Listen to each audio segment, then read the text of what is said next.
Okay, I think we got it working. Okay, we should be good.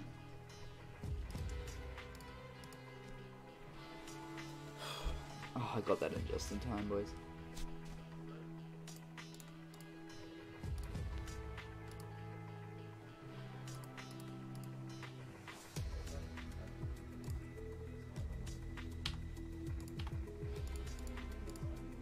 Cool. Okay, now I can unmute my mic. I should be set.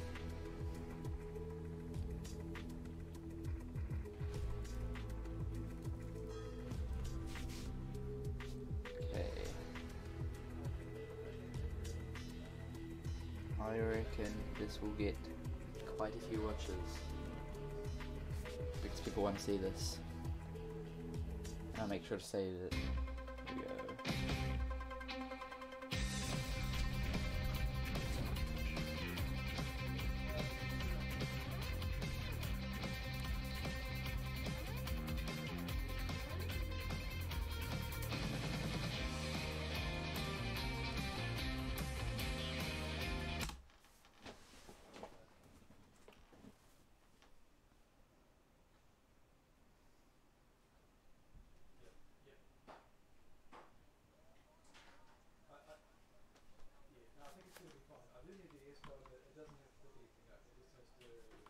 We are here at one of the world's greatest sporting events, live in one of Australia's most iconic sporting venues. Just a couple of days ago, Margaret Court Arena right here played host to some of the best tennis players from around the world.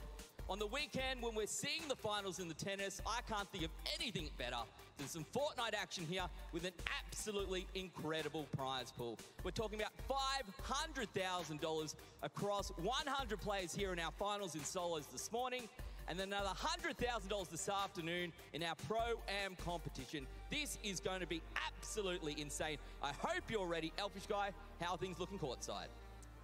Thanks, Ben. Yeah, down on the court, and it is incredible to believe that this actually is a tennis court. It does not look like it right now, but we're very, very set up for this Fortnite Summer Smash. Obviously, we've got a lot of people here in the crowd, and guys, I have one question for you. Everyone in the crowd, are you ready for some Fortnite? I thought so. All right, without any further ado, let's get this underway. Back to you, Ben. Thanks, Jordan. Yes, well, I am certainly ready for some Fortnite action. Vandy, what about you? Yesterday, we had 500 players right here on Margaret Court Arena, finding it out in one of 5 huge heats, the top 20 making it through to today. It's pretty hype, so I already can feel the energy in the audience, and I am pumped. Yeah, as you should be, as I think everybody should be. It's quite, firstly, a remarkable achievement to have competitive gaming here in Margaret Court Arena, competitive gaming as part of the Australian Open. Who would have thought we would have seen this even a couple of years ago? It's such a great achievement. I'm super hyped to be here, super hyped to see this play out. And I think the players are going to feel the same. We looked 5 heats across yesterday. The top 20 made it through to today.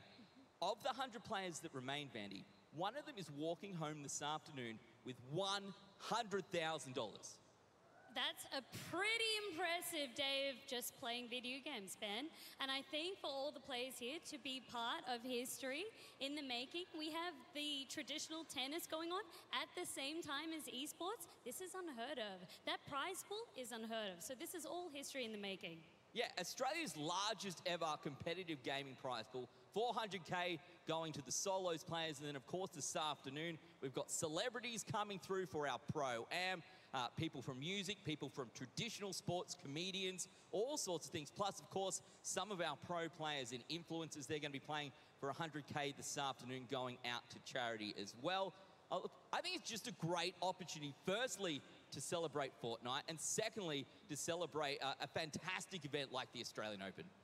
The Summer Smash, I mean, it's appropriately named. The game's going to get hot, the games are going to get sweaty, but it's going to be a lot of fun. As you said, we are joined by some celebrities, and they've been partnered up with the pros. So it's going to be really interesting to see how the pros use this to their advantage, and if the amateurs have been practicing.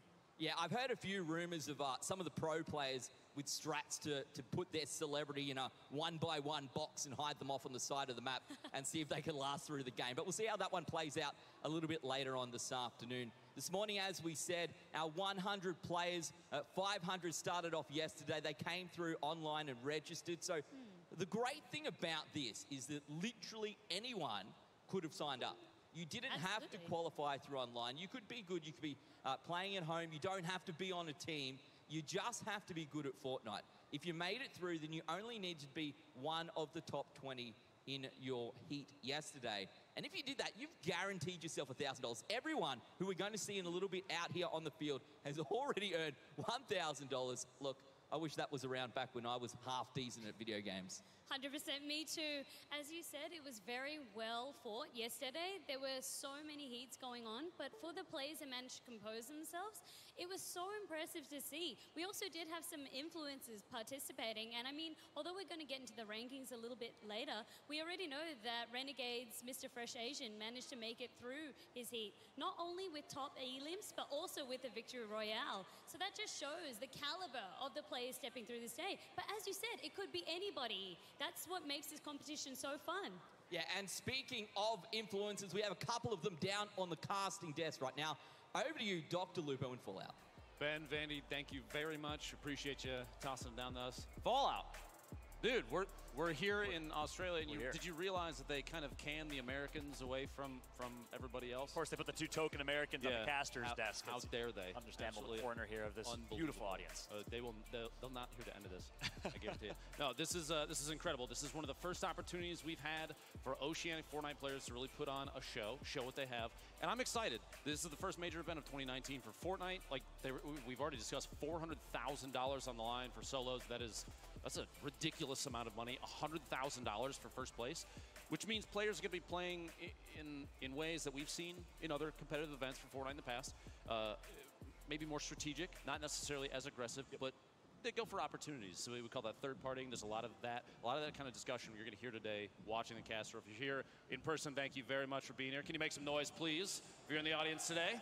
We got the best crowd in the game here in Australia, and you're spot on, Lupo. This is history for Australia. We're going to keep talking about it all day, but the largest prize pool a competitive gaming event has ever seen in the history of Australian esports and competitive gaming. There's players are playing on LAN at a competitive event for the very first time for Fortnite as well. So like you said, nerves, so much will be at stake here. Not only prize pool, but history and the chance to put their names on the map. I know there's a lot of pride at stake here for a lot of these players that are really hoping to prove themselves at a global level. Now, imagine that you yourself are Australian and you win $100,000. I am Australian. I don't believe that. What do you do with the money? I think I would invest in what is the spread that the spread that you eat in Australia? Vegemite. Vegemite. I think I would invest in $100,000 worth of Vegemite, and I'd make some good use of that. You know who else I'm curious? Ben, back up at the front desk. What would you do with $100,000 if you won? Boys, $100,000 dues. I'm not 100% sure what I would do. I would spend it on something fun. I think I would build the world's best ever gaming rig, the world's best PC. I think I'd put it all together. That's what I'd spend my dollary dues on. What about you, Vandy? You're both boring. I'd just spend it on V-Bucks and be the most decked out Fortniter. See? The crowd knows what I'm talking about. Yeah, okay. Fair enough. So, look, we've got our Americans down there on the desk as we saw just before. I don't know if they realized that it was the Summer Smash because it's technically actually really summer here in Australia. I think that was maybe a bit of a surprise. They thought it was a bit of a name changer, a bit of a throw up. But it's been pretty warm here. I'm very glad that today we're here in Margaret Court Arena. The roof is closed and it's nice and cool. No 40 degrees in here for us. Oh, thank goodness that heat spell is over. Otherwise, it would have been sweaty. And I know we want the games to be sweaty. We don't want us as the talent to be sweaty. But speaking of that as well, Ben, you're already just saying the crowd. It's something spectacular to be here because we haven't had an event to this scale, at least not at the arena. I mean, we did Melbourne Esports Open, which featured a little bit of Fortnite, but not something where Fortnite is front and center. So that in itself is very special to me. Yeah, I think this is definitely the next step up, and you can see the prize pools there. The audience is here as well, and of course being part of the Australian Open. If you're watching along at home and you're not 100% sure what the Fortnite Summer Smash is all about, let's go take a look. Location, Melbourne, Australia. The plan, take 100 of the best Fortnite players in the world and fight it out in an unforgettable showdown and then launch into a memorable Pro-Am event. The players, international gamers Dr. Lupo, Volker Ray, Mr. Fresh Asian, Alex Ace and Lachlan. The prize money, a cool $500,000. This is Fortnite Summer Smash at Australian Open 2019 and it all starts now. The famous Margaret Court Arena has been transformed from a tennis heaven to a Fortnite factory. Elite gamers from far and wide have descended on the venue for today's battle. After a grueling day of qualifying, the tournament is down to the best 100 players, and they've got their eyes on the title and their share of the $400,000 main event prize money. A star-studded celebrity pro-am event will follow the solo showdown. Strap in, get set. This is the Fortnite Summer Smash at the Australian Open.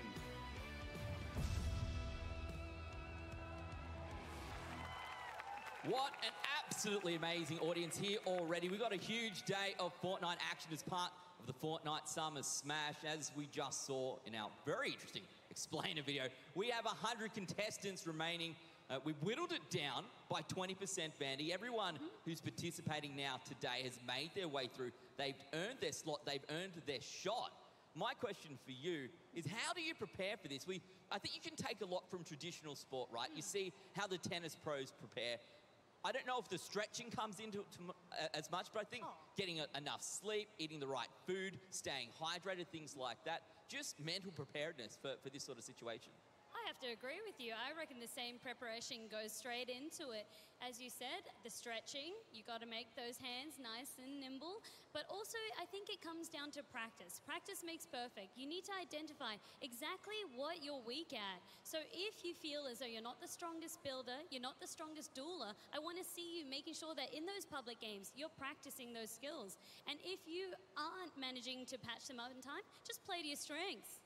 Well, they've had all about 12 hours once they knew that they had finally qualified, Vandy. It's a couple of sleepless nights, perhaps, for some of these players, but they are ready to go. Guys and girls, here in Margaret Court Arena, would you please welcome our 100 finalists to the Fortnite Summer Smash. Here they are. Give them a round of applause. 100 people making their way through, all of these players qualifying through a heat yesterday, coming one of top 20 out of 2 matches. Today, a very different story for them. We've got 6 huge games where they need to play at their absolute best. Sure, maybe you can find yourself 1 or 2 games where you start slow, but for me, the pressure is on.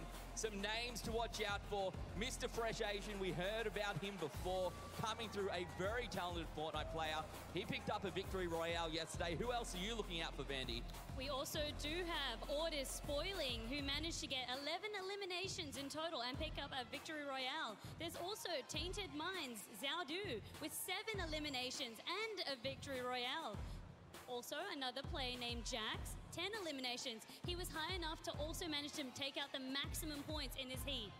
Look, I think the thing for me here that's super awesome is that we've got some of these players who consider themselves professional players, who scrim, they do the work at home. We've also got some players who just absolutely love Fortnite. They're great in the games that they play. And I think we're going to see a few of those players come through today with a couple of surprises. And I think we might be a little bit interested in the results as we get to the end of game number 6. It is still going to be anybody's games. As we know, there's going to be 6 games played today. The total points will determine who our winner is. You didn't touch on the 2nd and 3rd prizes. $50,000 dues under your belt. That's still high prize stakes. Yeah, that's an absolute ton of money. If you compare it to any other competitive game that you can try, there's some decent prize pools out there.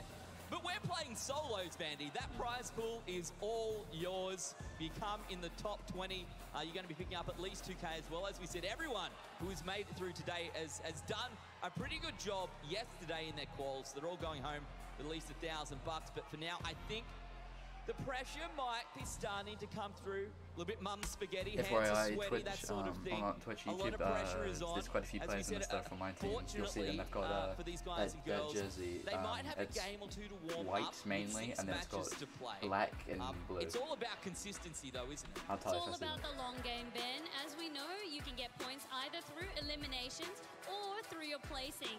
For the optimal results, you want to do both. But once again, we need to see players playing the way their strengths lie. Also, something to notice about the setup is that although there's so much noise going on, these players, they also have to deal with that. This is a totally live environment. Yeah, this isn't at home in your PJs, in your gym jams, with your Vegemite toast, as Unwashed hair. Fallout might suggest. You're not in a casual environment. This is serious business.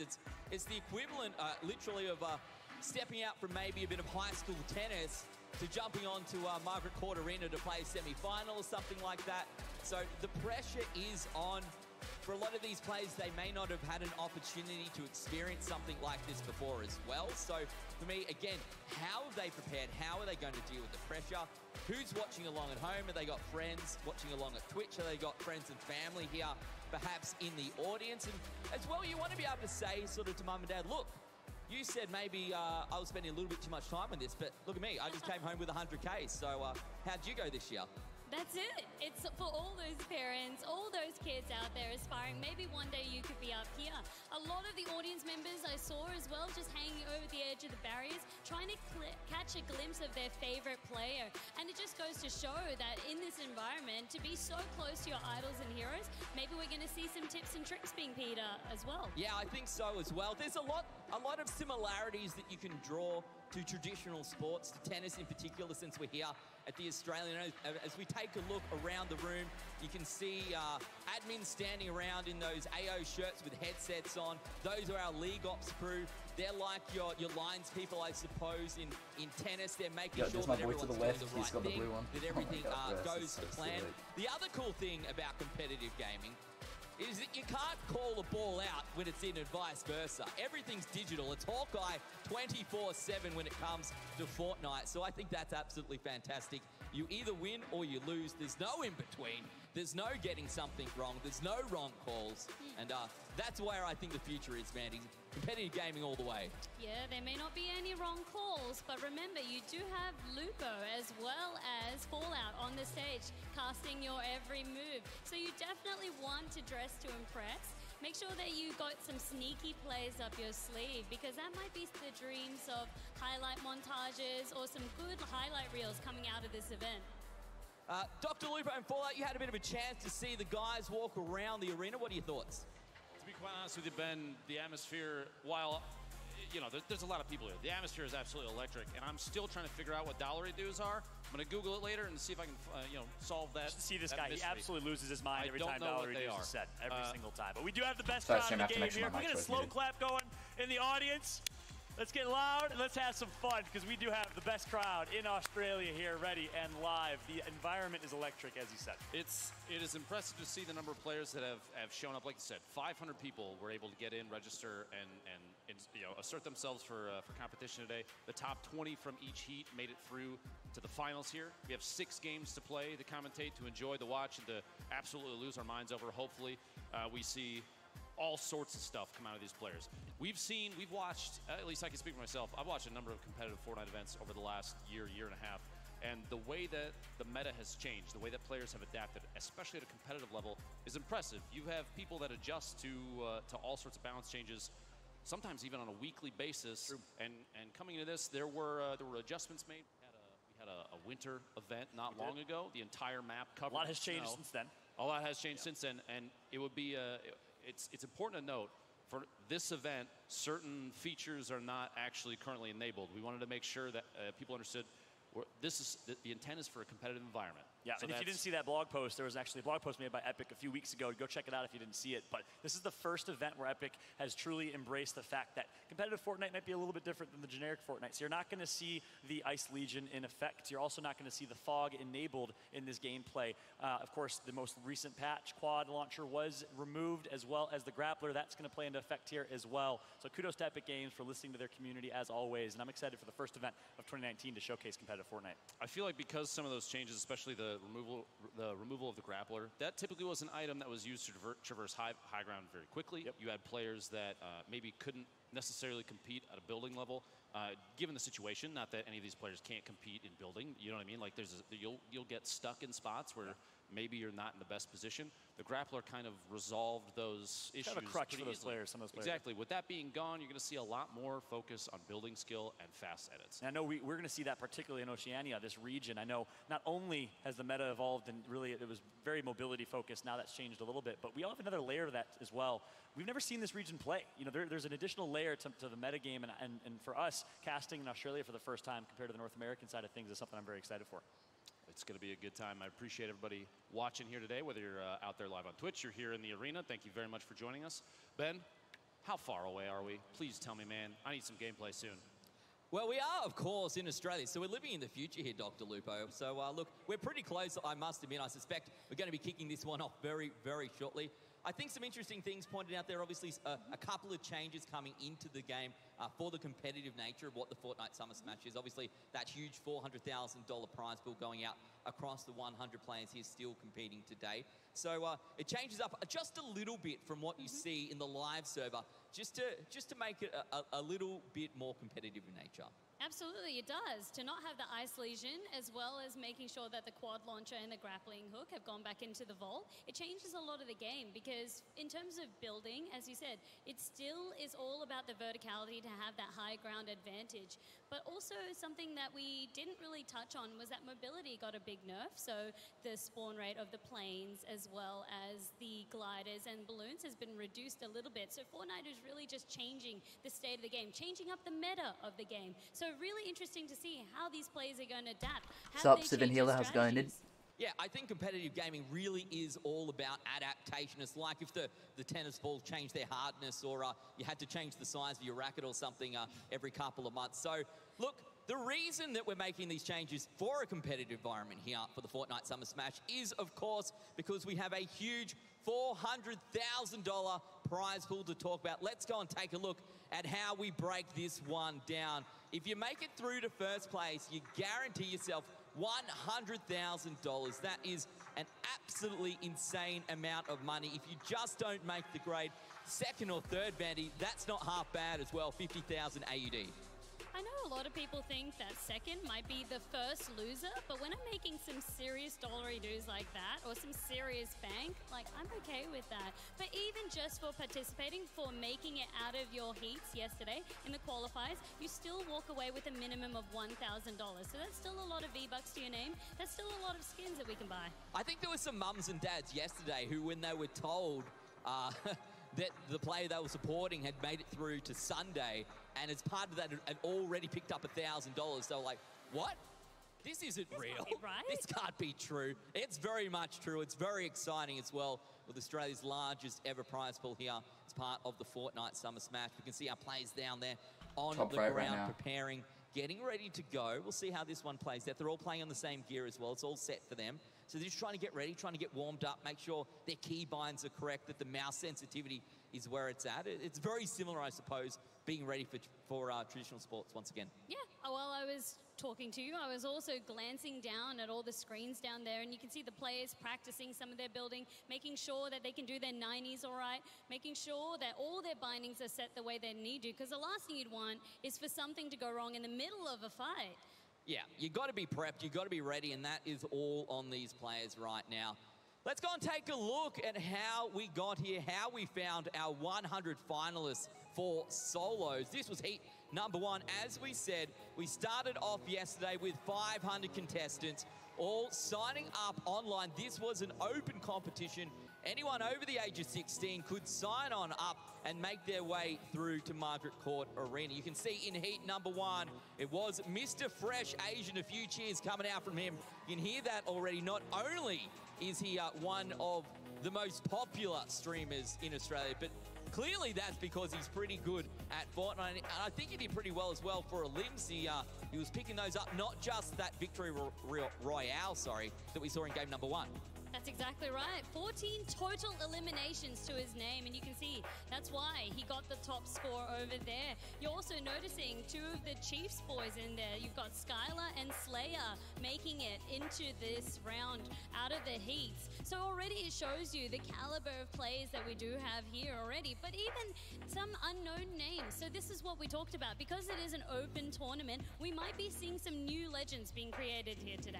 Yeah, again, we keep talking about some of the pro players that they've created a bit of a pro scene here in Australia, as I guess players do around the world. But if you don't know about that and you're just good at Fortnite, there is a very real opportunity for you to really excel here this weekend. So that's heat number one. Let's move across to our second heat. This one kicked off a little bit later on in the afternoon. You can see spoiling from the organisation order up there on top. Match 1, 6 points. Yo, match I know 2 in fourth. didn't go Look at him. so well, He's fourth, but dude, it did and not matter 10th is coming pretty through as cushion. the top player in the Bro, heat. Again, Bandy, as we he's work so our way through some of these names, But look you at can that, see man. that some Unknown players made it fourth, through with only pretty 1 cushion point. So 10th. I think That's so good.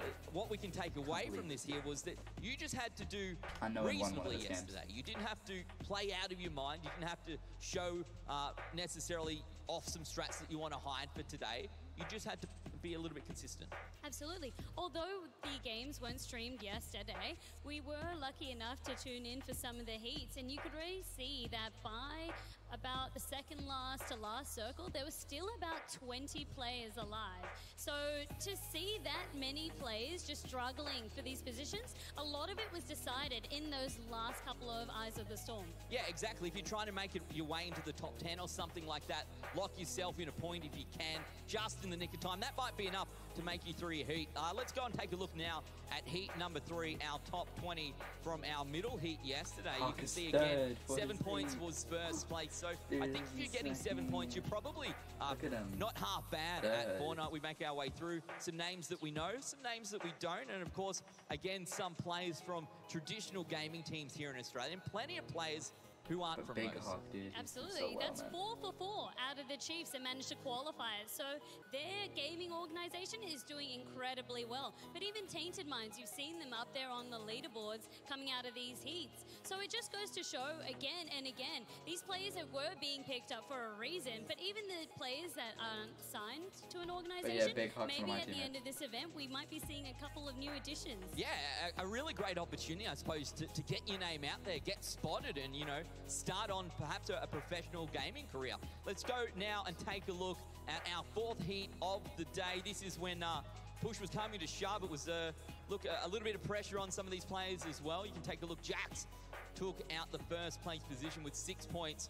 3 in match 1, 3 in match 2. Not a bad result at all. Again, you could get 3 points either for getting a victory royale. Only 2 of those available across the 2 matches of each heat.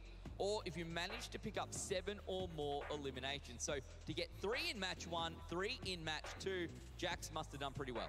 He did do pretty well, but also Twiz is known quite well in the community, and he's a player, there's some cheers right there.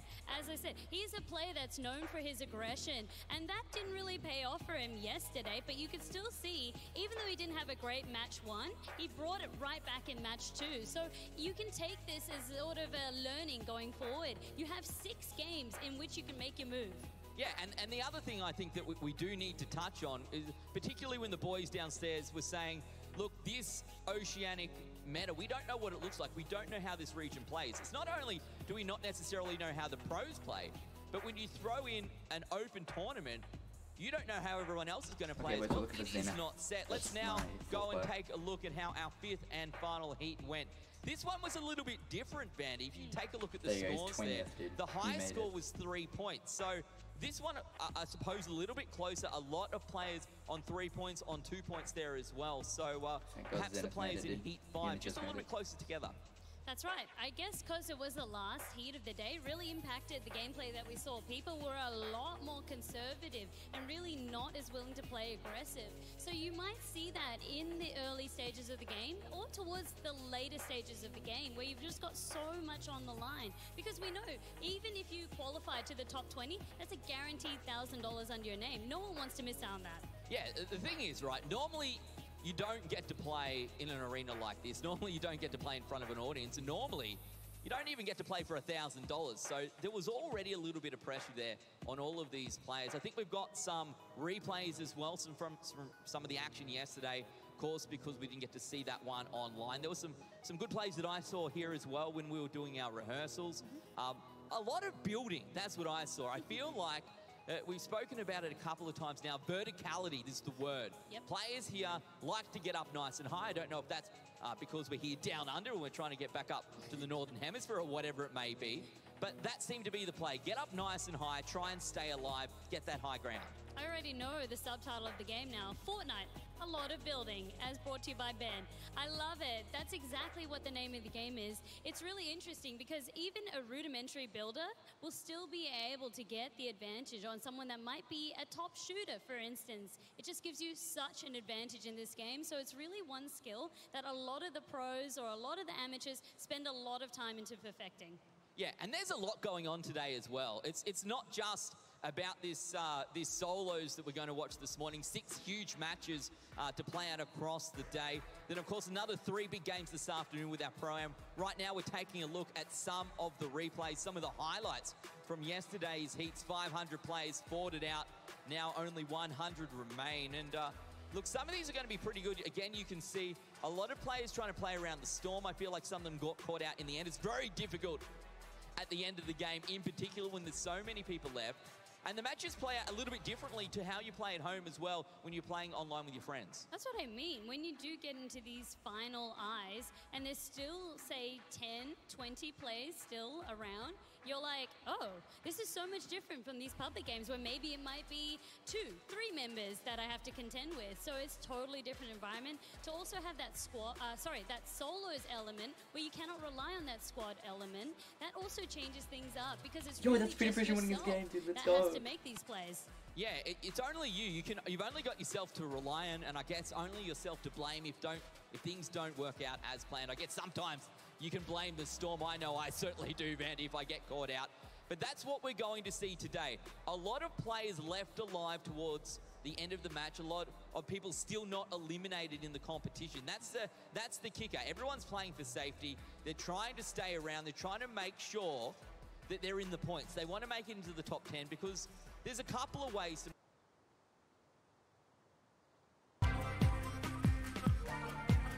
What the hell, dude?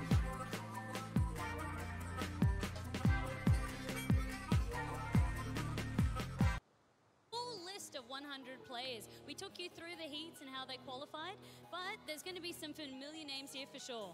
Yeah, as we said before, Mr. Fresh Agent up there on top. I think he's already got a few fans in the audience. Those people perhaps realising he's not going to be streaming today, so they thought they'd come down and check him out in person to see how he goes. Pay attention as well to the number next to their name because I believe that will be the identifier for them as well. So if you need to spot them on the mini-map, be looking. You know, for number 1, it's going to be Mr. Fresh Agent, for example. Again, as we've said, Bandy, a lot of names in here that are perhaps unfamiliar to us. A lot of players, though, that we do recognise. A lot of players, of course, playing for competitive gaming organisations here in Australia and perhaps around the world. Look, Zabi's in there, Big Hark, Kieran. Look, sometimes you have to come up with a cool name and sometimes you don't. Just use your own. I used to have a cool name and then I decided I wanted to call myself Ben. So we'll go with that one from now on. Here we go, our last players here, rolling out the top 100 again. Everyone on this list is down, ready to play. All of these players already picking themselves up $1,000 just for qualifying through in the top 20 of their heat yesterday. Vandy, if you had to pick anyone of the 100 here today, who are you looking out for? Is the boring option if I say Mr. Fresh Agent? Look, I don't know, because that's who I also want to say, but I think we're going to get some surprises. No, but I will say something. There was a player yesterday, kind of unknown to me. His name was Desire, and I really enjoyed the way he played the game. So I feel like this might be a bit of the underdog that I'm going to be rooting for. There is also so many other great players. You've got Spoiling. You saw also Xiaodu in some of those highlights. It's really hard to call. Once we start to see these first couple of games play out, we might start to see some favorites coming out. Yeah, for me, there were players like Colt yesterday as well who got a ton of limbs, and it's really going to come down to, I think, firstly, how do you handle the pressure? Because there is a lot of pressure. We keep talking about it, but it's quite a surreal experience coming from home and now having the opportunity to play here in Margaret Court Arena as part of the Australian Open, right? You bought a ticket yesterday to play. Today you got a pass. You walk through nice and early. There's no one else around the grounds. It's a little bit quiet, a little bit surreal. There's a bit of a buzz here as well at the venue, of course, the men's finals this evening. So there's a lot going on, and now you can take that sort of feeling of being part of the Australian Open, now walking in to MCA here, sitting down, getting your settings right, getting ready, and then you have to settle and think, wow, by the end of today, I could be $100,000 richer. I know I'm not going to be 100,000 richer by the end of the day, but that's not the story for one of these 100 players remaining in our solos. We get a rich viewing experience, okay? At least I'm taking something away from this. But it's not only that, I think it's also the exposure. We do harp on a lot about the prize pool because it is unheard of to have this much money in Australia going for us. But also, you saw a lot of those players already are content creators. There are a lot of YouTube tags, a lot of Twitch tags. So it just comes down to these players as well about the exposure, maybe getting some new opportunities, signed up to some gaming organizations and going pro. Well, that's it. I get a lot of messages online. How do I get noticed? How do I go pro? How do I get picked up by a team? Play well today, and I think that's going to be pretty easy. Right now, however, we've got Elfish Guy down courtside. How are things looking down there? Thanks, Ben. G'day, everyone. It's great to see so many people here in Margaret Court Arena. Now, I want to touch on what kind of an event this is for all of you guys out there overseas, maybe watching online in America, in Europe, that kind of thing. We're in Australia and we don't get events like this very often. So to have $400,000 up for grabs in the solos, playing in Margaret Court Arena, I think is a massive, massive deal for all of these players that have qualified through to the top 100. So for all of these players, a lot of pressure, a lot of excitement, a lot of hype, and I think there's going to be also a lot of excitement out from the crowd. So guys, I want to hear you once more. Give me some noise. Are we ready for some Fortnite? All right. I think we might be almost ready to get things underway with game one. So let's send it back over to Ben and Vandy. Thank you very much, Elfish Guy. Well, it looks to me, Vandy, like our players are ready. It definitely sounds to me like our audience is ready. Oh, yeah. I'm sure everyone at home around the world is ready as well. We're getting very close to kicking off match number one. Vandy, if you had anything to say to these players right now, if you were coaching one, then what would you say? Would it be just enjoy the experience? Would it be have some fun? Would it be get out there and grab a win? What are you thinking? Go hard or go home. Go hard or go home. I like that one for sure. Look at this audience. Are you guys having a good time in the crowd? What better way? Would you think you're coming down to the tennis to watch some Fortnite? I do love my tennis, Vandy, but my video games are just one level above, so I'm a little bit excited here. Well, you don't need to really compete because we do have Fortnite all day at Summer Smash, and then you can wind down with the tennis. So how good is that? Yeah, come in this morning, play some Fortnite, win 100K, go and watch the men's finals, and easy life. Watch someone else getting sweaty on a court. Yeah, exactly right. Better than me yesterday trying it out on Show Court 3. That is for sure. We won't do that again. So, of course, it's not just about our solos today. We do have 100 players finding out in just a moment, but this afternoon, our Pro-Am event, we're going to have 100 more players fighting there. And of course, the nature of a Pro-Am, Vandy, is that you've got your experts, but then again, you've got some real celebrities. We take a look at our notable players going to be coming out this afternoon. Mr. Fresh Asian in there again. He fortunately got to qualify. You know he's a pro when he's going to be playing in both. We've got Loserfruit, Lachlan, Dr. Lupo is going to be taking a bit of a break from the casting desk. Laserbeam, Valkyrie as well, one of the biggest streamers in the world, flown all the way from the United States down here to Australia. I saw her yesterday out on the court playing a bit of tennis. She's not half bad. She's a lovely soul as well. A fun fact about her, she actually did used to play tennis quite a lot in her younger years. So it was just a bit of a trip down memory lane for her. As we do know, Loserfruit, huge influencer. Same with Lachlan, Mr. Fresh Agent. They did also try to qualify, but unfortunately, they weren't able to make it through. Only Mr. Fresh Asian was able to get through his heats. It just shows you how fierce the competition was. Yeah, it shows you how serious business this is, Vandy. I think that's the best way to put it. You can be a good player, you can stream, you can do all of that sort of thing, you can play a lot. But at the end of the day, there could just be someone better than you. It sucks to say, but I mean, these guys over here, they give us the content. They don't need to be making, you know, plays left, right, and center. It's all about the entertainment factor. For these players down here, however, they need to bring out the serious skills. Yeah, it definitely serious business time for our 100 solo finalists still in the Fortnite Summer Smash.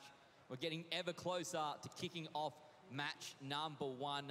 Everyone's ready to go. I think our Lions people are down there ready. You know, Hawkeye's good to go. We've swept the court.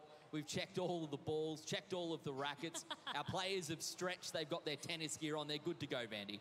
That's what it's all about. If the players are ready, if the crowd is ready. Ben, are you ready? I am most definitely ready. Guys and girls, the time is now. Match number 1 here at the Fortnite Summer Smash is good to go. Dr. Lupo, over to you. $400,000, 100 players.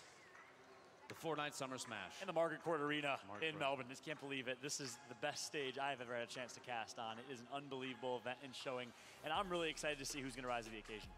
Now, we have the battle bus loading up right now, all 100 players getting ready to go. These players have all taken time to tune their setups, get everything exactly how they want it so they can play as comfortably as possible. But you have to remember, this arena is different than at home. I mean, I play in the basement of my house, no windows. I mean, look at the lack of tan. This guy's been getting melted by the sun. We're in a different situation now, so all these players are going to be trying to adjust on the fly. Everyone is kind of in the same situation. So I expect to see people trying to adapt to the changes that they're going to experience here. You know, not only just environment, but playing against players that maybe they don't always, you know, the quality you don't always run into. Yeah. A lot of these people have gotten used to the same techniques, a lot of that we've seen in previous Fortnite events in North America and Europe. They call them 90s, the ability to build and elevate very quickly, get the top-down advantage. We have people that have, a lot of the meta setups have changed. A lot of these players are electing to take like hand cannon, pump action shotgun, anything to push through a wall quickly and get a lot of damage dealt as fast as possible, and then can themselves.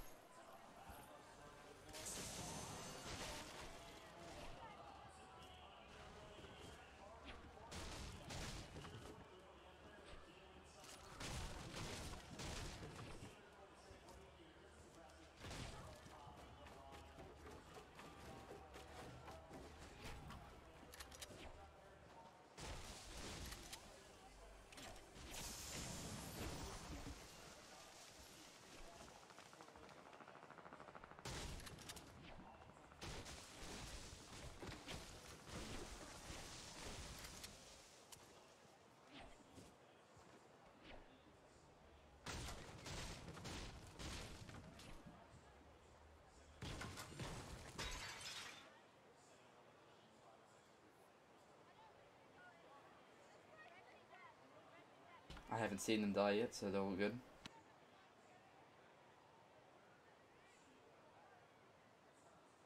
For some reason we can't hear them.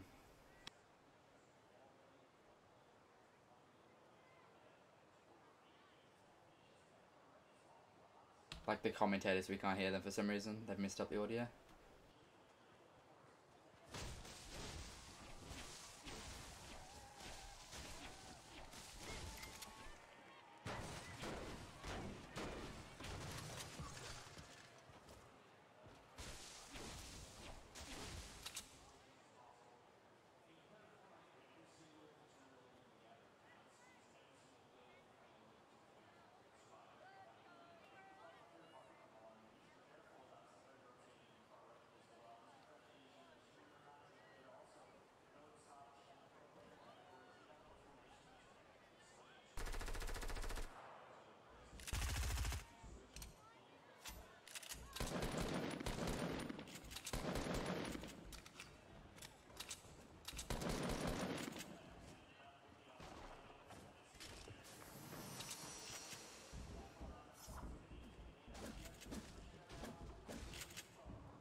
Looks like they messed up the audio.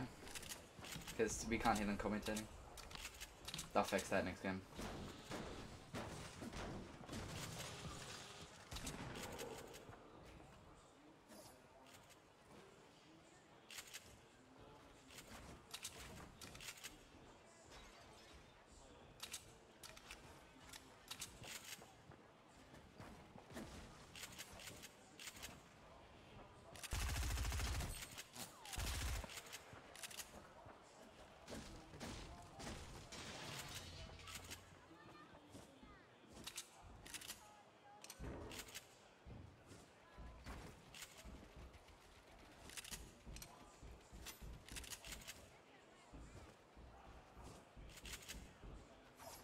Harvesting, they listen for it, the audio cues. There you go, they fixed the audio. There's only so much down there that he can farm off of in order to build against before that player's going to have to make a move. Yep.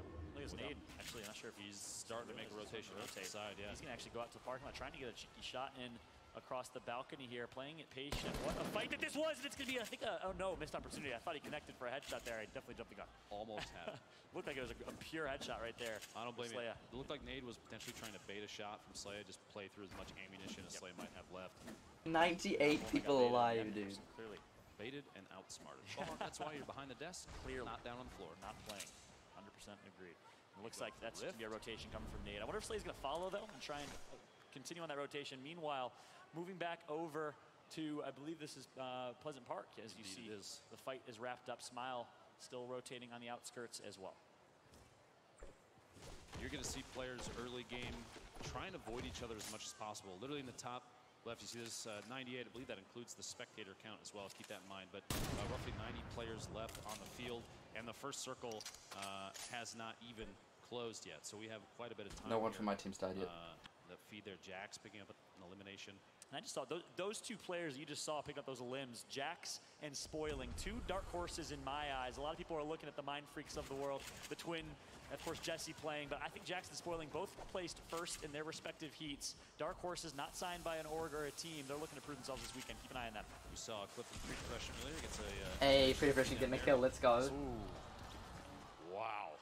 The building drops out from underneath, and Adams picks up a Neelim. I think that was his own dynamite, too, that actually ended up costing him his life there. And now Adams, I'm sure if I don't see a plane there in spawn, so he's going to have to rotate the good old-fashioned way as the storm is closing. It looks like here, moving on over, Nade going to get taken out. So you saw Nade earlier over by the motel. Looks like Dark Rock comes out on top. So the rotation, avoiding that fight versus Slaya from Chief did not work out in his favor. He does get taken out here as Dark Rock is just going to heal up. Meanwhile, Wally Hack, I like his name already. He's going to be tagged up by a stink bomb here. Trying to rotate in a tough position is Wally Hack as he is getting hunted. I mean, absolutely hunted right now. The stink grenade's coming out. He's going to try and rotate away from that. The top down.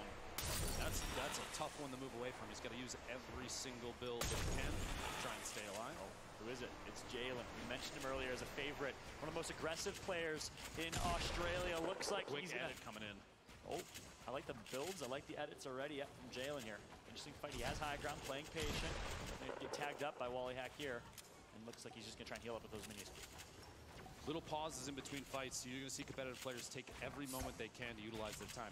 If you waste time like that, if you don't build, if you don't heal, if you don't do everything you can to stay alive in the middle of fights, things can go south real quick. Yeah, well said. He's building high here. I'm thinking he has Glider redeploy in this situation, as he has confidence in building high. Of course, Glider redeploy added to the game recently, gives you the ability to redeploy your glider. He's going to actually take out Wallhack. Huge plays from Jalen. I believe that's his second. And Jalen, again, a heavy favorite, is going to go a little cheeky for the crowd here as well, as Jalen is clearly trying to make some fans today, and he's doing well with 2 eliminations to his name. That laugh emote might be one of the worst ones. Oh, yo, this Zenith, dude. Look at him.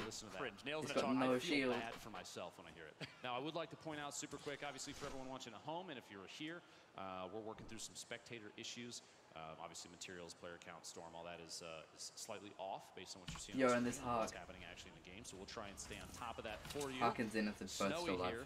just I don't know about the outside other of two. I saw Tomato Pretty Christian Temple. get kills He's before, gonna- right now and you can't see it through Unknown spectating, hasn't done but anything. He's probably he's still got alive. that triangle piece, because if you're standing there and the top of your character is through there, so the camera is through the top. When you edit, you can see through the pyramid. It gives you the ability to kind of yeah, you're scouting without exposing yourself. Exactly. Place a pyramid above your head. Mr. Fresh Asian going down and the Devour.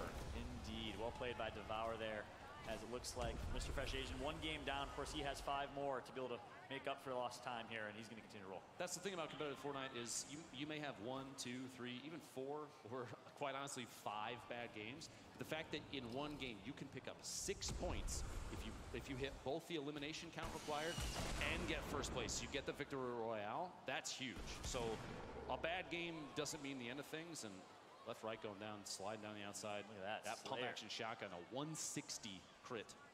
Great shot. And the headshot from Slayer, making pure definition of his name right there. Taking out 1. That's going to be 1 elimination to his name as he rotating over towards Fatal Fields right now. Going to get an RPG to his name, and he has that rift to go as well for a quick rotation. And suddenly we have spectate update there. Appreciate that.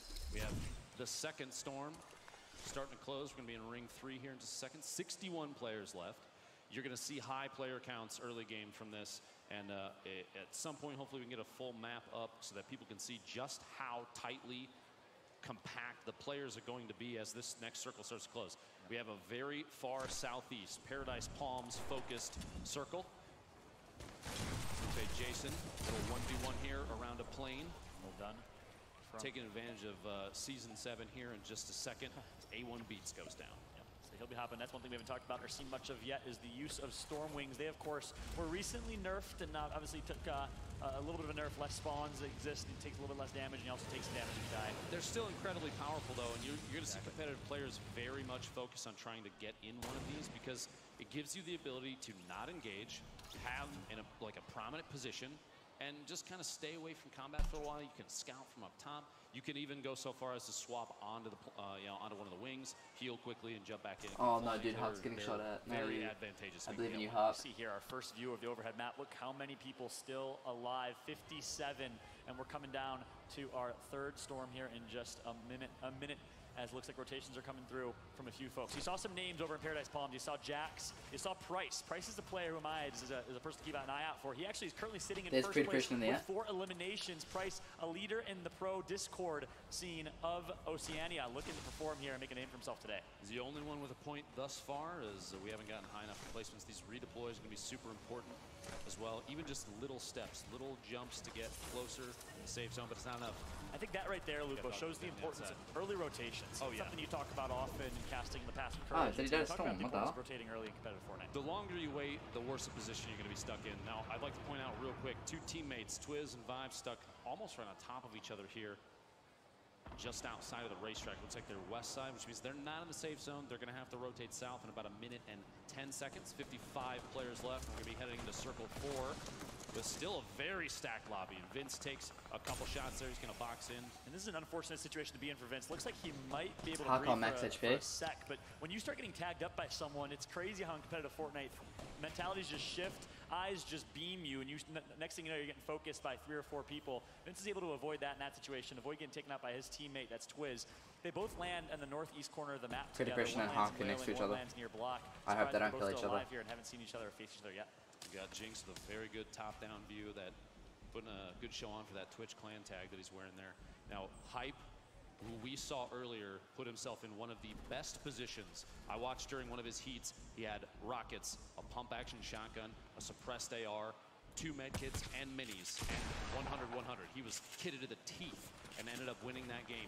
Very intelligent player. Jinx he had a is really playing good this kit way, previously. It looks like right now maybe in a tougher spot, stuck underneath Jinx here, stuck in a 1-by-1. They're kind of building up this wooden apartment complex around each other. Goes for the waterfall, and looks like he may have missed the wall builds, catch himself, so takes a little bit of fall damage. Arwen goes down in the feed. And that's Jalen picking up his 3rd elimination. That's a point for Jalen, a point for Price right now. Both of them showing up so far. I believe unsigned players over in Australia making a name for themselves. It looks like action is about to ensue here. Twiz and Vince right next to each other Literally once again as teammates of Mind Freak. I think patterns like that, these players ending up near each other, I think it shows that they play together quite a bit. And by the way, in the feed, Cortex eliminating. Actually, it looks like the Storm claimed another life there. But those teammates from MF, they're going to play together a lot. They're going to play off of the same rotations quite a bit. And that's both good and bad, because in a situation like this, it's solos. If they run into each other, they don't know that it's the other person, so you may eliminate a teammate. But oftentimes, especially in competitive Fortnite like we've seen in the past, these players are going to sit on top of each other and avoid engagements. Now, Twiz picking up one there. Twizzy boy. Twiz, a consistent player in the CPL. That's kind of the pro league over in the Australian side of things. He is going to get his second elimination. So Twiz of Mindfreak, a very reputable team and organization in Australia, is performing. His teammate Vince also alive here. A good start for the Mindfreak team. You know they've got to have a big smile on their face right now. For a second, you saw Jordy sitting up top in an excellent spot. I think he might even have the best height advantage right now. And Circle 3 is going to close in 5 seconds. 48 players left. We have only 2 players, Jalen and Price AK, with 3 eliminations or more, a point apiece. Yep. We got a couple players that are hovering at the 2-point. Looks like some Bill shots sitting coming on out of 2 Phil. HP tops. Oh, yeah. He's not inside a box. Any explodes here would really help Twiz in this Sting grenade would be literally a one shot. You could breathe on him and I think he'd fall over. Bill's gonna have to play his life down there and try and stay away from any engagements. A stray SMG round could spell elimination for him. Yeah, I think it's looking grim for him. Looks like a few players hovering at the 2 elimination mark. That's Twiz, Skeletia, Samuel, Glorious Mop, Jax, and Skin Fade Jason that we can see right now. So keep an eye. If you see one of them pick up an elimination, that's going to be a point for them. Desire gets taken out, though. Twiz It's going to be by Twiz. He gets his 3rd point. His 3rd elimination. That's a point for him. So Twiz gets on the board here with 1. Hype in an effort to rotate. Gets caught basically pinched between 2 players. But Jinx gets Phil back from the back. Phil eliminates Hype. Jinx goes down to Parpy, the 5th party at that point. So many players taking every advantage they can. Those, wait to the last second, open, edit a window, take a couple shots, and close it off. You don't want to expose yourself too long. Like you said earlier, the second that you start throwing shots out at players that are even mid-rotation, everyone else that's in a safe spot that has an advantageous position, they're all going to look at you. They're going to lock eyes on where the shots are coming from and where they're going, and they're going to look for every chance they can to just pick up even 1 elim. That could mean the difference between 1 or 2 points or even 0 or 1 point. And that's a great point. Also says and stresses the importance of an early rotation. Looks like Twiz is hunting now. Phil somehow still alive with 1 HP. He actually picked up an elim earlier. So some way, somehow, Phil is making mountains out of molehills here. Now this circle coming in is going to start applying pressure. Twiz kind of canning himself off from above. He's going to take side shots at Parpy. He wants that launch take pad. advantage of the launch pad, and it gets eliminated. It gets destroyed. Twiz trying to move in, but can't make the jump in time. Oh, that's the 1 shot on Phil that he needed. There it is. Twiz is going to connect for his 4th elimination. What a start from Twiz here. Top player in competitive Fortnite down in Australia, and he's showing why. He's got his teammate from Mindfreak there, Vince, rotating at the same time. Stale stuck underneath, trying to rotate up and follow Twiz's builds, but just barely falling off the edge. Going to try and go for the shot and can't land it. Build to defend and get up above. The Storm still applying pressure at this point, so he cannot sit. Whereas Mop going down on the feed to devour. And Twiz is trying to look for any shot on players up above that may have rifted. Oh my Vince eliminating Soda. Stale eliminating the Storm claiming him. Jordy takes Vince out. And we're down to 37 players left, 45 seconds left in this circle. My and team is everybody's all stuck alive. building on the side of a mountain. This is not a good situation to be in. You want to rotate early to get natural high ground. Natural, we mean by the mountains that are pre-built in the game. If you can get on top of one of those mountains early, you have a huge advantage. Getting stuck at the bottom or mid-ground of those mountains can put you in a tough spot here. So we'll see what Twiz is going to do on that mid-ground. Meanwhile, Jax and Co. still posting up over here by Paradise Palms. Jax on the brink of a 3rd elimination, which is going to get him a point. Keep an eye on Jax here. A key dark horse in this tournament in my eyes. Now we're coming up on probably the most panicked situation in competitive Fortnite. That is the first time the circle moves, and that starts in 5 seconds. A number of the players in the feed in the top right there you see already stacked up inside the safe zone, but man, I'm going to say that's probably 10 tops, which means the entire rest of the field is about to rotate. You're going to see a lot of layered building, and things are going to get pretty hectic pretty quickly. You got to think right now, Jax with 2 RPGs and an legendary assault rifle, full health, and yet you just pointed out, full health and shields nearly. He's in a good position to get that 3rd elimination. He's going to try and stay mid-ground, stay high ground, and rain RPGs down on his opponents if he can. Keep an eye on Jax at the bottom left. Jalen, meanwhile, going to pick up another elimination for him as well. On board with Chiefs Parpy right now with ultimate high ground in the game, as you'd expect from Parpy himself. Now you want to make sure in a situation like this, you see he's layering back over his own stuff. He's on a pretty individualized branch of that build. He's got a shot on him.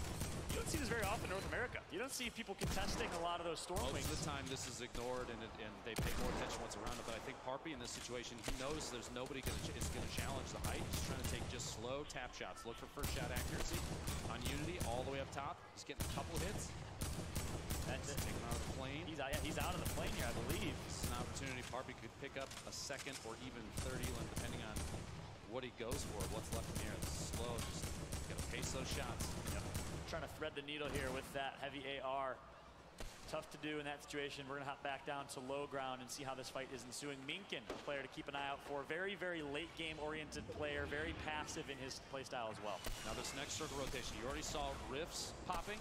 Players trying to take just a float in approach, because this circle is making everyone move, and the end zone for where this is going to end up is just on the southwest corner of the hill, the mountain north of Paradise. You see that med kit floating down. I think that was actually whoever was getting focused there that actually got eliminated out of the sky. On board, did in fact. It was. Yep, there you go. It was him. So on board now with Jalen, launching some dynamite. This is going to actually shake things up here. Expect a lot of that low ground cover and builds to be destroyed. Some opportunities here for everyone. A close range fight. It is going to be Jalen. Connects in the first shotgun, and he's going to get the elimination. That is going to be a 5th for Jalen. That's his 2nd point. It is indeed. We've got 24 players left, so we're getting close to the point where ranking is going to start mattering for points. 10 seconds on the finish of the circle move. This is what I was talking about. You're stuck on the side of the hill. Brutal. Everyone is going to be stacked vertically on top of each other. You're going to see some crazy edit downs and edit down and up vertical edits to take advantage of that. Keith from Gosu building up, trying to get top on everybody, and there is still a tower up there, but nobody's left in. Now at the end game here, we have the 7th, 8th, 9th circle left. There's no downtime for movement. It just goes and goes and goes. So you're going to have players moving constantly to stay ahead of this with 16 left. Yeah, that's a great point. And this Paradise Palms end is just brutal because you have so much natural high ground. Looks like a jump pad is placed. That's Oz Mass we're on board with right now. Just trying to stay alive and trying to land somewhere that's advantageous to him. He's going to find a nice little mid-ground spot. Not Naper. Little nook he can sneak in just barely. Meanwhile, Naper clear here does have mid to high ground in his end as well. Minkin's going to pick up an elimination as well. Fights are ensuing. It's going to be a nice shot on Hershicles of Renegades, but no, he is going to get taken out there by Shy. Hershicles gets cleaned up as well. On board with Zenith, looking for high ground to his name. Back to Jalen with 5 eliminations to him. 11 players left. We've got 40 seconds on this next circle move. Everybody's going north, and it looks like Jalen has ultimate high ground here. A number of minis still, a full med kit. His kit is looking really good for the situation. He doesn't have to engage. He can wait it out. He needs 2 more elims, and at this point, third partying and waiting is going to be key. But everybody's going crazy during this circle rotation. Shy in there, getting dropped by Keith. Gosu. Off-mass just waiting. A little peek from the window shot. That one back. He's going his opponent there, Devour, not realizing that shots are coming out from an opponent in the side. He was just kind of caught looking straight up, it looked like. Mass waiting, just every single little edit. There we go, another shot on Devour. Goes for it and gets the shot. There's another elimination. And here now on board with Jordy, another fan favorite, a streamer, and a fun one to watch. And Jordy's going to connect for the headshot on Keith. Well done from him. Jordy sitting with his 3rd elimination. At the point, he is finally... picks up his Jalen 6th. picks out LZ Mass. Wow. One more limp for Jalen, and he gets his 3rd point of the game. 4 players left. Jalen has sitting on 1 HP. Jordy, twins. Med kitting it up. Only a few players left, and this is the final circle. He's going to have to sneak in here, and that might be all she wrote. Jalen going down with 6 elims, should still feel good about that. Oh, look who's still alive here. It's going to be the X2 twin. That's Jesse, who qualified, going for the heel off. We know how well he plays in the late game, a more passive player, very smart, very consistent player, and it looks like one of the X2 twins is looking to win this first game. Janzar Minkin's going to go down with the Storm here in a second. Snake just throwing it all the way down. That redeploy maybe. Could not land it. And it's going to be Jesse. At home. Can you believe it? Game number 1. With 5 HP to his name, it is Jesse, the X2 twin himself, representing for the brothers here, and a nice cheeky dance to celebrate as well. What a performance from the X2 twin as he comes out with the first victory royale of the day. One thing that you pointed out in the middle of that, now over the course of the entire match, we saw a number of players, a lot of go-to strategies that we've seen in the past. You mentioned though, Parpy taking shots at players that were all the way up in the air. knowing full well that he was not going to be challenged. That's that kind of awareness. We don't see too many people North American side taking advantage of that, so it was excellent to see. But man, positioning, timing, Jesse taking home the first victory royale of 6 today. Can we get some noise in the audience, please? For Jesse and the X2 Twin, but what a performance across the board. Jalen would lead the way with 6 eliminations in the elimination category, and a good performance from him. I see Price up there with 4 as well. Interested to see what the standings are when we get that updated. A good start from Jesse here. You see him on your screen right now. He's representing, and he's representing well. And one thing I thought was interesting, Lupo, it was everyone was true to character. A lot of players that follow the Oceania scene know Jesse likes to play for late game, likes to play smart, going for late rotations. I was talking to his twin Jordan, and he was saying that he's such a good mechanical, smart, rotational-based player. It showed right there. You saw the same thing with Jalen, who's known to play aggressive. Well, he picked up 6 of the limbs and made a lot of noise here from the crowd. There were a lot of good opportunities for third partying too that we didn't necessarily expect. Some players getting caught off guard, even during those final rotations. Things get so hectic that if you are not aware of every single movement from every player around you, and let me tell you, as someone who's played in a handful of those kind of situations, it is tough to know exactly what's happening every step of the way. So for players to take advantage of that, it really shows just like the competitive level that they're playing at is so far above what you or I might be used to. It's so true. Especially I'm about to say, yeah, me more than you, I think. This guy's been around. He's played in a couple games before. But I know you're also that style of play. You like to play more for late game, a little bit more passive early game. You don't like to play aggressive in those early game fights. Why is that? Do you think there's an advantage playing that way, or is it just a personal preference? I think it's kind of a personal preference. The way that these competitive games play out, you have to play, if you're going for, if you're shooting for the victory royale, if you want to get good placement and pick up as many elimination points as you can, I think the strategy is to kind of wait it out for that. Now, we actually have Elfish right now over with Jesse. I'm curious, what was the play of choice there? Elfish, over to you, my friend. Thanks, Lupo. Yeah, obviously I've got Jesse here with me, the winner of Heat number 1. Now, I spoke to a lot of people in the CPL Discord before we came into this event, and I sort of asked them who they thought was going to perform well, and your name actually came up quite a lot. Now, we did film a little bit of a video earlier on before this event started. I actually said Jordan was my guy to look at because he shares the same name as me, but unfortunately he's not here. I want to speak to you about that, though. There's a lot of eyes on you, I suppose, coming into an event like this. Do you feel like maybe there's a bit of pressure or nerves coming into this? Yeah, for sure. Especially with my brother. He didn't qualify, so he's a bit bummed out right now. And, a lot of pressure, I guess, on us. Yeah, absolutely. Now, I want to talk to you as well about how your strategies were working going into that game. Saw you in a plane in a Stormwing a little bit earlier. Then you obviously got knocked down onto the ground, went into that heel-off. Was that kind of always the strategy going into the late stages of the match, or did you sort of kind of have to pick that up on the fly? Yeah, no, 100%. That was my strategy. I was running around with one shotgun and just full heals, so I wasn't really going for kills, just going for placement. Absolutely, and that certainly worked out quite well for you. Now, last question. I think there's a lot of good players coming into this top 100. Is there anyone in particular that you're looking out for? I'd say all the Mind Freak boys and Contest. He's doing really well recently. Awesome. Well, we'll see if any of those guys are going to make it through in the next couple of heats. Thanks very much for talking to us. Congratulations on the win. Let's go up to you, Ben. Thanks, Jordan. Yeah, well, that was an interesting one for sure. And I think, Vandy, there is definitely a bit of pressure there, particularly for those of you who may not know who the X2 Twins are. They're a couple of the really well-known Fortnite players here in Australia. Yep. They were picked up by one esports organisation, and then a week later they were taken by another, and now they play under Renegade's banner. Renegade's a very well-known team here in other games. So I think coming into today in this weekend, a lot of people did expect those X2 guys to come through and really show us what it's all about. But I was very surprised to see Jordan did not make it through from the heat. So I think extra pressure on the other side now when there's only one remaining. Absolutely, but I think you really handled it well. So we saw in that final Eye of the Storm, there were still so many players alive. And this is what I mean, where it's so different from the environment of your public games. So as we heard Dr. Lupo saying, you need to be so aware of everybody around you. But you could just see, even with all the added extra pressure, he managed to just stay cool, calm, and collected. And that's really what got him the victory royale. Yeah, I think the thing here is, as well, is that you have to play to what you've got. So we saw Jesse come through. He said, look, I found myself a shotgun. I had a ton of healing, but that was it. So in that sort of situation, you don't want to go out and play the, you know, those long engagements. You don't want to get too caught up. He jumped in the plane, he flew around, he stayed in the game until things were a little bit closer, things were a little bit tighter perhaps. The storm eye closed in, and that's when the healing really came through. Some interesting plays coming out there, some control players as well. I'm going to be very interested to see how those players competing with controllers go up against those playing on keyboards and mice. Who comes out on top, we're yet to know. Mr. Fresh Asian, we spoke about him this morning. I think he was eliminated about 66 or something like that. Had a rough start. Yeah, that was definitely not the start that he wanted. However, it's only match 1 of 6. To be fair, though, he is from the same organization, Renegade, so in a way, this would be a win for him.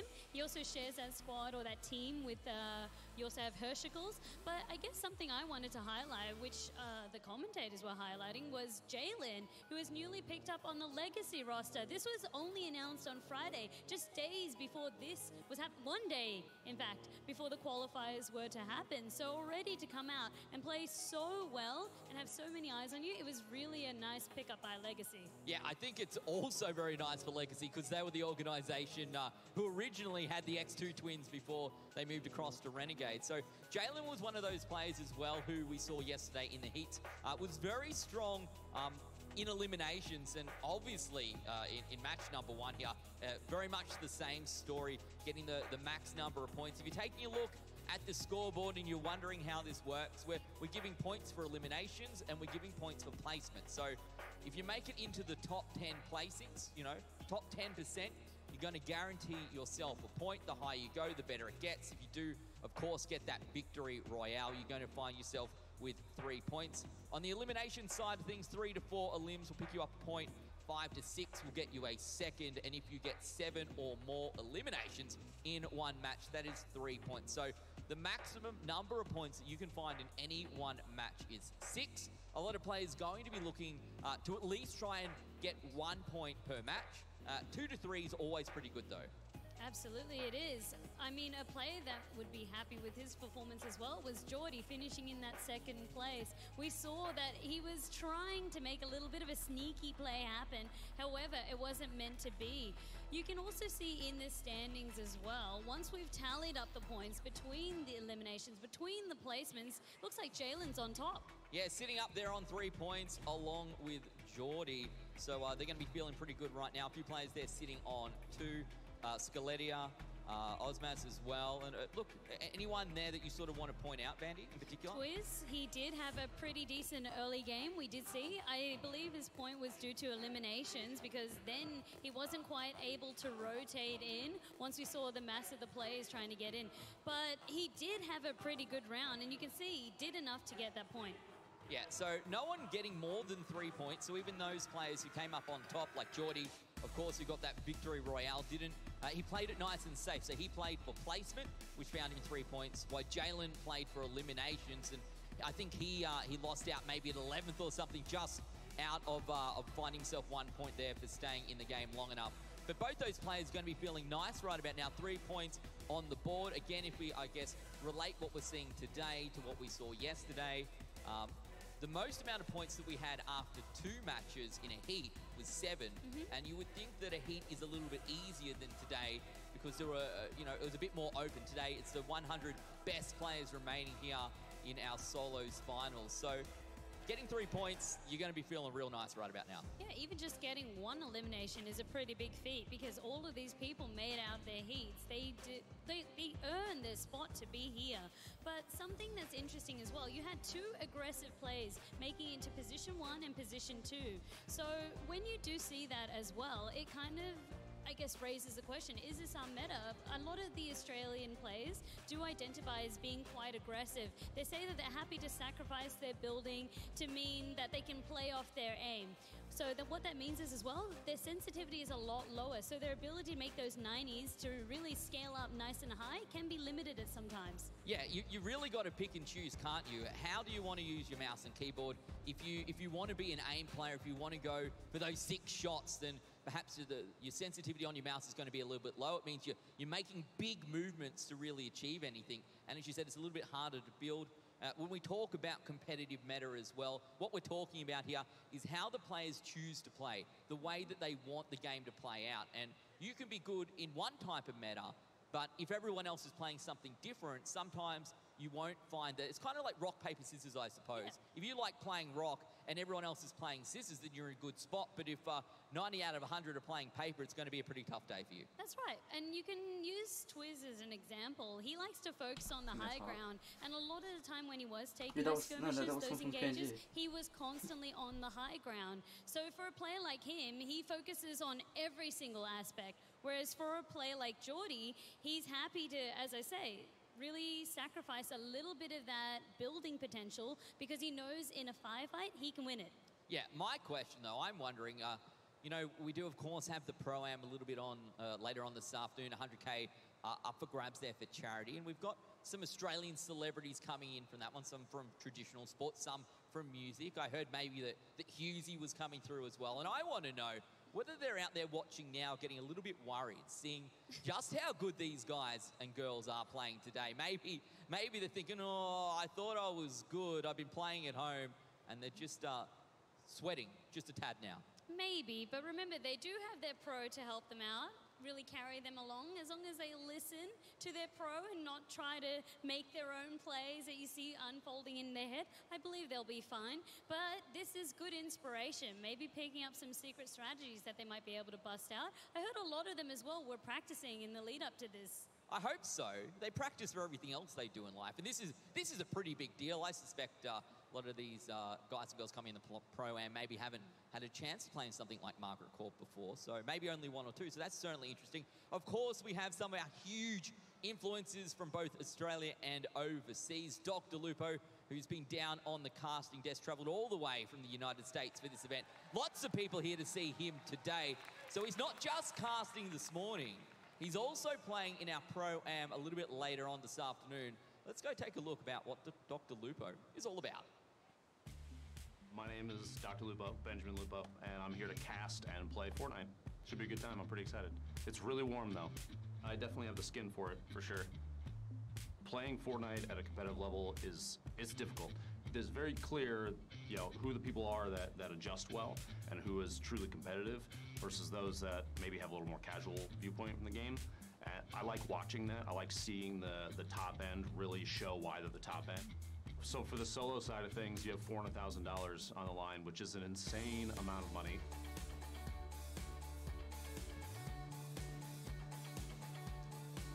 Well, Dr. Lupo, again, as we said, traveling all the way from the US to spend some time with us down under. I think perhaps the heat was getting to him a little bit yesterday as well. Thankfully, he wasn't out on the court a little bit earlier on in the week when it was hitting 40-plus degrees for us. We get a lot of cool experiences, Vanding, being part of the gaming scene and doing competitive games and things like this. But one of the cool things we really got to do was be part of the Australian Open. Yesterday, you can see us out there on show court number 3. Some of us looking a little bit more prepared than others. Perhaps you can see at least Dr. Lupo brought his sunnies and what some people suggested were mandals, which I think are man-jandals, but we did correct him and let him know that what he's actually wearing are called thongs here down under. Yeah, we took to the courts. It was a lot of fun, just having some casual matchups. You can see Fallout over there. You got Mr. Fresh Asia. You got me walking over there.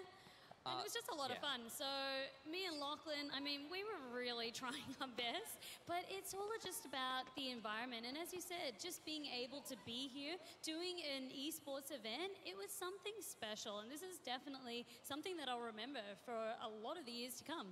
Yeah, it was a pretty exciting opportunity. We got to take a look backstage. We got to check out Rod Laver Arena and things like that. For me, the most difficult part was definitely playing tennis there on the ground. I certainly was we were dressed for it. A little bit sweaty, that's for sure. As I suspect some of our players are, it's time, guys and girls, to head into match number 2. Let's throw it back to the man himself, Dr. Lupo on the desk.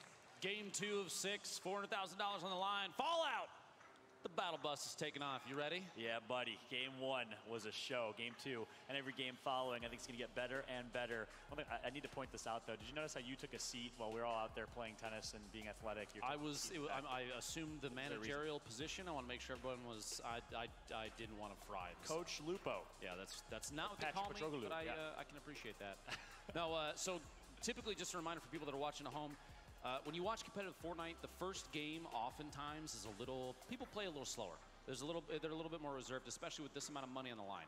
I would almost guarantee you, as we go further through these 6 games for $400,000, remember first place is 100 grand, people are going to start to get hungry. You're going to start to see people play more aggressive.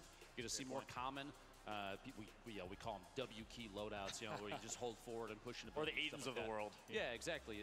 You're going to see more of that come out. Now you have to remember too that because there's not a lot of the more common names that we've seen in previous North America Fortnite events, we don't have to see Nick Merckx die until the towers repeatedly. We don't have to see that kind of stuff. You put my boy Nick out like that, by the way. I did. I absolutely really called him out.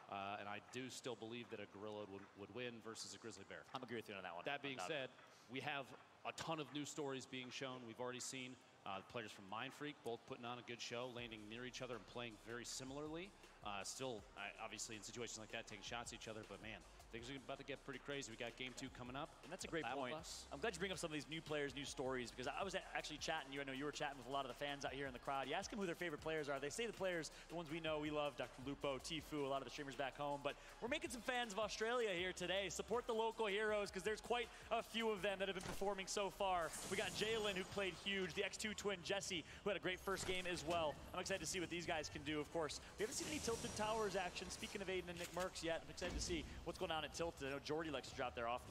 Now we've got, as you referenced just moments ago, Dusty Divot. We're on board Jesse here, just farming up a little bit, try and grab as many of the. There's a lot of chests that are sneaking, kind of hitting the top side of these buildings. You've got decent locations for material farm. Great. Sitting on a chug jug already, but only 5 builds, just running between, grabbing as much of the loot as he possibly can. Yep. You want to try and get this gear as fast as possible. You don't know who's going to, randomly show up. Potentially an inopportune moment, Yep, I know in talking into Jesse, he loves to drop in Dusty.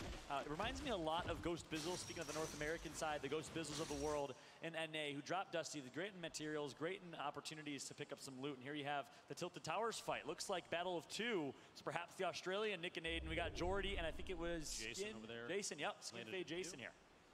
These kind of landings are typically players will stay away from each other as much as possible. Locations like Tilted Towers, there are a lot of chests that spawn here. There's a lot of opportunities for loot, and players early game, competitive Fortnite, they don't want to push each other. They don't want to get involved too early because that could spell an early elimination. Imagine dying, being eliminated this early in the game, like you see the number going down in the bottom left there at the feed. People picking up a couple already. No one has more than just one elim. Soda, Glorious, Casper. Names we haven't really talked about yet. Rubsy, Adams, at left, right. A number of players already having one elim, but nobody's sitting on 2. Nobody's close to a point yet. Yep. Checking out the Tilted Towers battle here. Lupo, can we expect you to drop here ever in a Pro-Am or any future competitive Fortnite event? In competitive Fortnite, this is one of the most difficult drops, especially against very good players that know this location inside and out. Jordy's running through here. He's ripping out every piece of furniture that he can, get as many materials as possible. Back over here, this, refer to these yonder yards, Herschel's going down. That's a big drop there. Renegades, Herschel's. Renegades, one of the top teams in competitive Fortnite here in AU. Hirsch goes down early. He loves to drop over here towards yonder, but it's going to be Fweshus who picks up the elimination on Hirsch. Well played from him.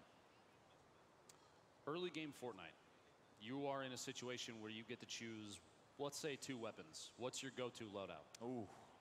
Pump has to be one of them, undoubtedly. Pump or heavy, whichever one I can get my hands on. After that, honestly, with this current meta, has to be a deagle. And the opportunity to use, really the opportunity to break down cover with one shot, hit for a lot of damage early. I think that's a good loadout right now in current meta. Early game hand cannon is very, very good.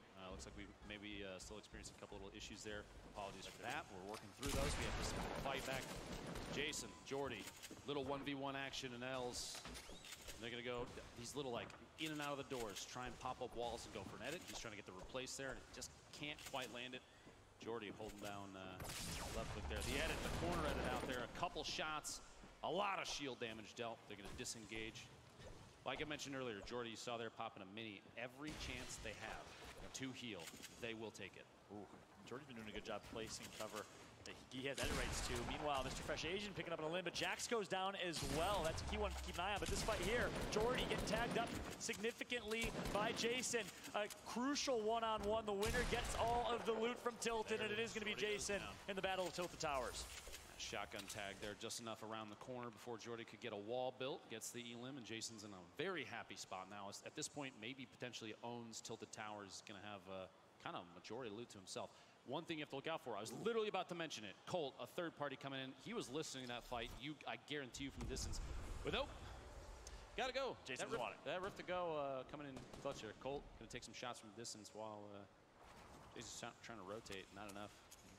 And our apologies for some of these spectator issues you guys could see on screen. Doing everything we can to get that fixed here, of course, on our end. But again, our sincere apologies there. Looks like, I think in that situation, Jason was really, really low in HP after that fight with Jordy. Of course, we didn't have the full indication, but I think that's what the picture was, which is why he wanted to back out, reset. Meanwhile, Slayer, ANZ, going to get taken out at the bottom left of your screen. We talked about him and saw him a little bit earlier. Samuel and Mingovi in a fight over here. Polar Peak. On the Polar Peak side of the map. You missed the sword? Any part of you? Absolutely Infinity Blades, not. right? I think I speak for Fortnite in general. Have some chat. The spread here is still very significant. We have 80 players left, 2 minutes and 25 seconds till this first circle closes. We have only a number of players with 1 elimination only. Nobody's sitting at 2 just quite yet. This first circle will close and start to make players move in from the outside. But it's pretty, I mean, it's almost centered on Tilted Towers at this point. Down here in the very southwest corner, Frosty Flights, a pretty common drop in a number of scrim games that I've seen. Fly or Visual both just hanging out down here. We have a number of players up above on the cliff as well. Barn. Everybody just kind of scrambling at this point. It is not uncommon to see players drop out here, grab a couple things, and try and jump in a plane and fly away. Those planes coming in big for positional rotations, try and get way ahead of the rest of the crowd, try and find a safe spot to land, just kind of sit, build up, defend yourself. And quite a few plane spawn opportunities over here towards Frosty Flights, and of course some of the outposts in this area as well. This time we're actually going to see the circle start to wrap towards the southwest corner of the map, so not towards Paradise Palms where we saw last game. So expect the rotations to come early. At this point in the game, you really want to rotate early. I know we talk about it so often as casters. Well, the reason is because it's significant. We'll see some rotations coming through, and now Urban Visual trying to get ownership of the wall. That hand cannon shotgun swap, you see a lot of that coming out. In competitive Fortnite right now, the hand cannon extremely good. You just break down walls with these and double shots. But a shot from behind, Buoys gets a big one with the shotgun. Trying to rotate up and stay ahead of his build. He's going to edit his way back down potentially, depending on the position of his opponent. And great Urban does have a top down. Yeah, great defensive builds right there from Urban Visuals. He able actually to maintain high ground, even though he got caught kind of with his pants down, not in an ideal situation. He was able to kind of maintain control. Now he has that med kit. Popped 2 minis, back to 150 total HP to his name. Good job at Urban Visuals. This Frosty Flights fight is heating up. Buoys does pick up an Elim there.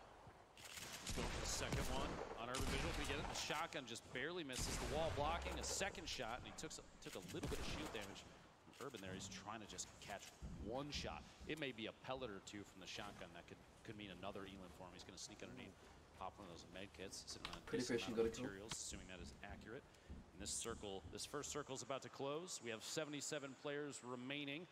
Try and keep that number updated for you. And look how tagged up Buoys is there. We don't know how weak Urban Visual is, but sometimes you really got to capitalize, and that's the difference between some of these top players and maybe mid-level players. As finally Urban Visual does get the elim, but you got to take advantage of that fight early, especially when you're in Storm. You got to play aggressive. Urban Visual is going to do exactly that. He picks up the elim, and now he's going to rotate over. Not sure if he has a glider redeploy, but the Storm's pretty close. Should be in a pretty good spot.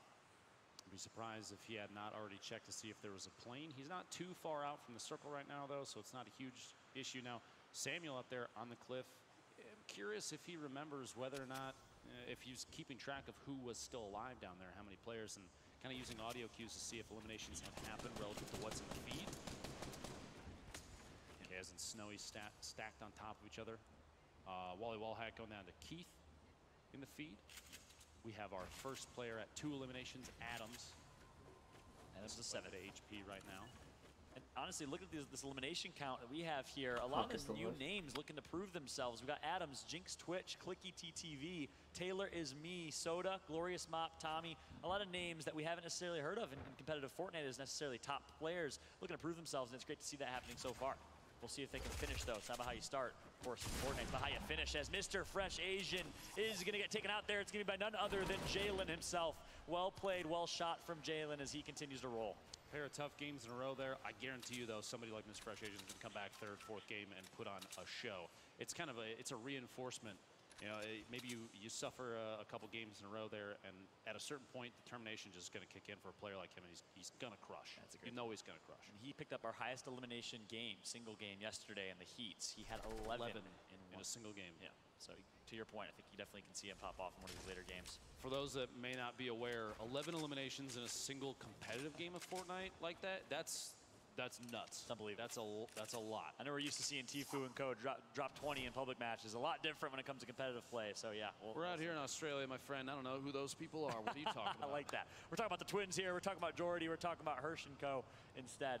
I would love to see some new names in Fortnite. Little 1v1 and Clicky gets eliminated. Slaya picking up his second elimination, one elim away from a point. Getting a pretty solid kit there too. A legendary pump action shotgun, a legendary AR.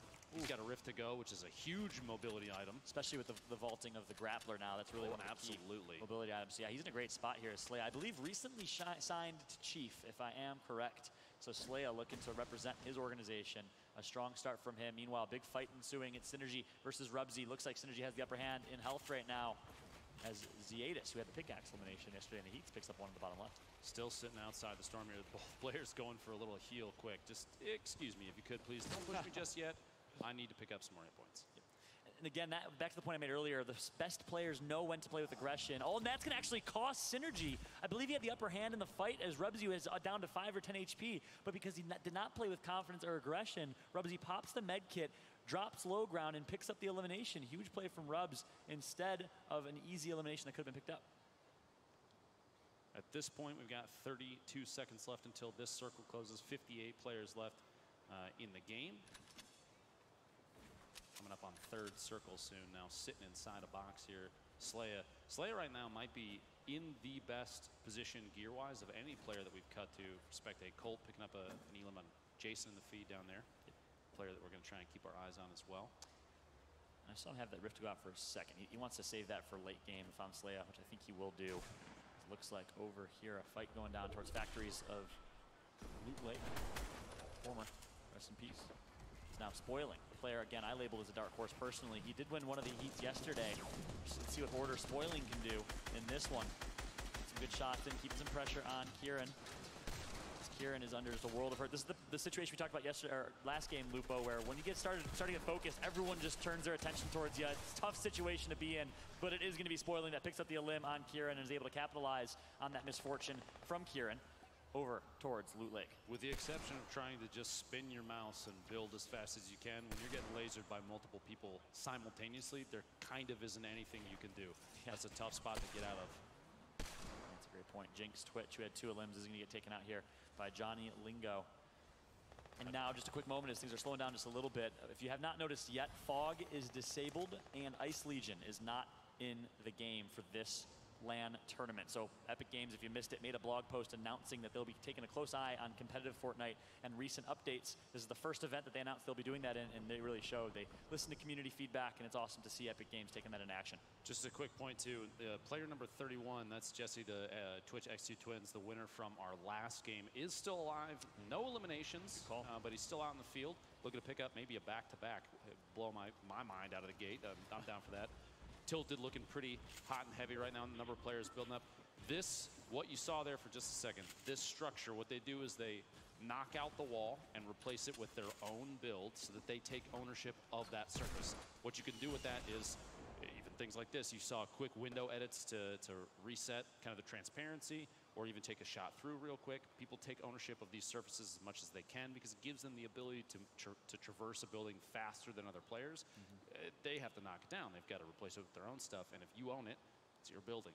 Good luck pushing in. Great insight and great ability to break things down. One of the things you're great at is now high ground advantage. We have 2 members of the same team and organization. That's breakaway above each other. That's Hype and Colt. We'll see what they can do. Meanwhile, look who it is. Jesse, still alive, playing passive like we know he likes to do. And you said it earlier, if he can win the first 2 in a row, if anyone can do it, it is Jesse. He's one of the most consistent players in the Oceania region. Let's see what he can do in this situation, as he's just kind of playing it slow. You don't expect a lot of action from him. A Tilted Towers finish is what we're looking at here, Lupo. You know it, you'll love it. And Skyla at the bottom left is going to pick up one as well. He's going to be happy for this Tilted finish. If this next circle closes on Tilted again, this may potentially be one of the most hectic last couple circles we've seen. Circle 5 would be absolute insanity with this many. We have 48 players still left alive. Oddity going down to going down to Devour in the feed down there. Players starting to stack up on top of each other. So many players with only 2 eliminations. Fresca, Adams, Rubsy, Ziadis, Slaya, Soda, and Skyla all just sitting on 2 eliminations. No one's picked up the third for that first single point. 48 players left in a minute until this next circle goes. And I don't know if you saw, but we're looking at a Tilted Towers finish soon. Indeed, we are. It's going to be the big building in the middle. Big Bertha, as people like to call it.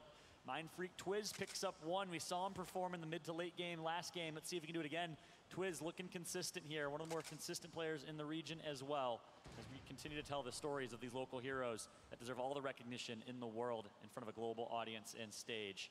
Vince still alive. His teammate, his duo, in Tilted as well. And like you said, Lupo, it is going to be most likely a Tilted Towers finish. We'll see where the first rotating storm goes. They must have lowered rent or something, because this big red apartment complex has more players in it in a competitive game in Fortnite than I think I have ever seen. People literally stacked on top of each other.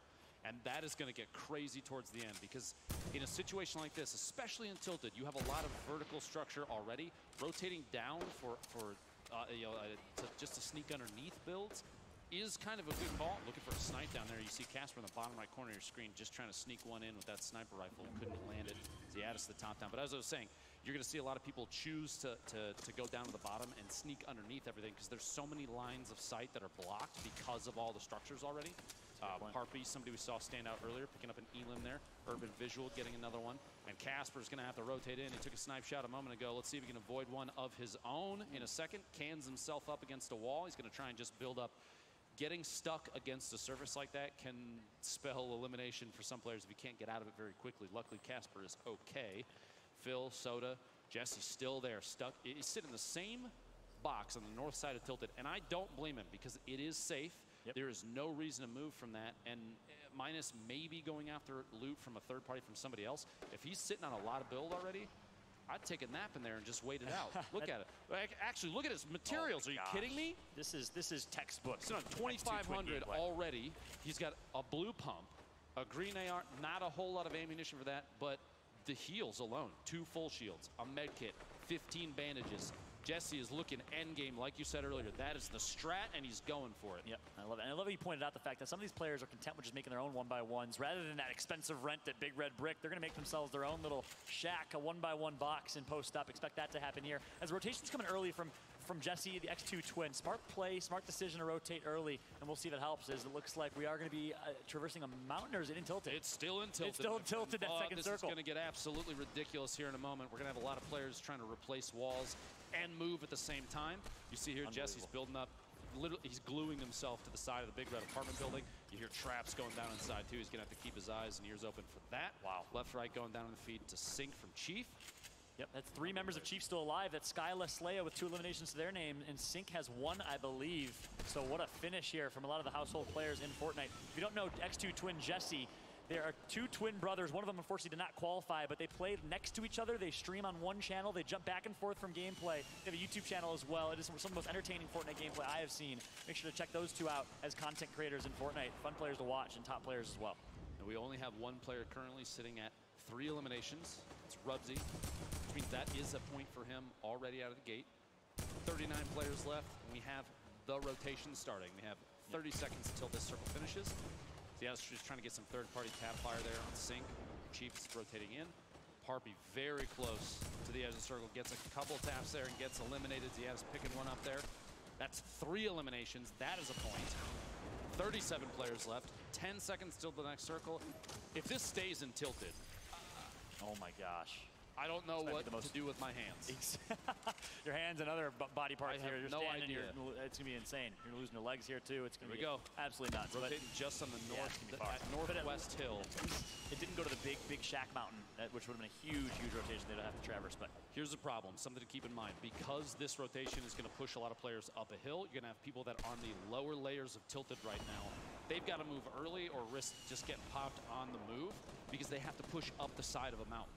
That's a great point. And these players with high ground are going to just absolutely be able to beam them as they're rotating. So again, high ground prevails. That style of play. Chief Sync likes to do it. You see him there. A couple people in Stormwings as well. You've got 4 people too. Looks like they all took the same rift to go as soon as it was popped. but just kind of spiraling in above. You don't want to drop too early, because if you do, we're going to land on somebody like Jesse's branch that he's building there. You see on the left side of your screen, he's going to try and sneak his way in ahead of the move. Ziadis gets tapped a little bit there. Rubsy, one of our elim leads earlier, actually the only one with 4 eliminations, goes down to the Storm, claims another life there. Ziadis gets an excellent shotgun shot off there. Here comes the madness on the rotations. You see these players just tunneling their way alive. Phil's going to get taken out by the Storm here. Ziadis in a bad spot. He's going to get shut down by Dolph.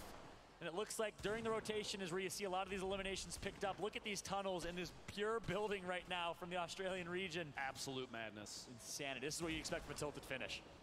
Like I said, you see a number of players, Hype and Cole, both kind of stuck down towards the bottom. Adams getting caught by the Storm, rotating on the outside. Player number 71 gets eliminated. Surprisingly, Barn still alive down at the bottom. Spoiler, I say K picks up an Elim. Cole down to the Storm there. You see the feed is going to be the place to watch people on rotations like this, because things get so crazy. So many players moving in the same area.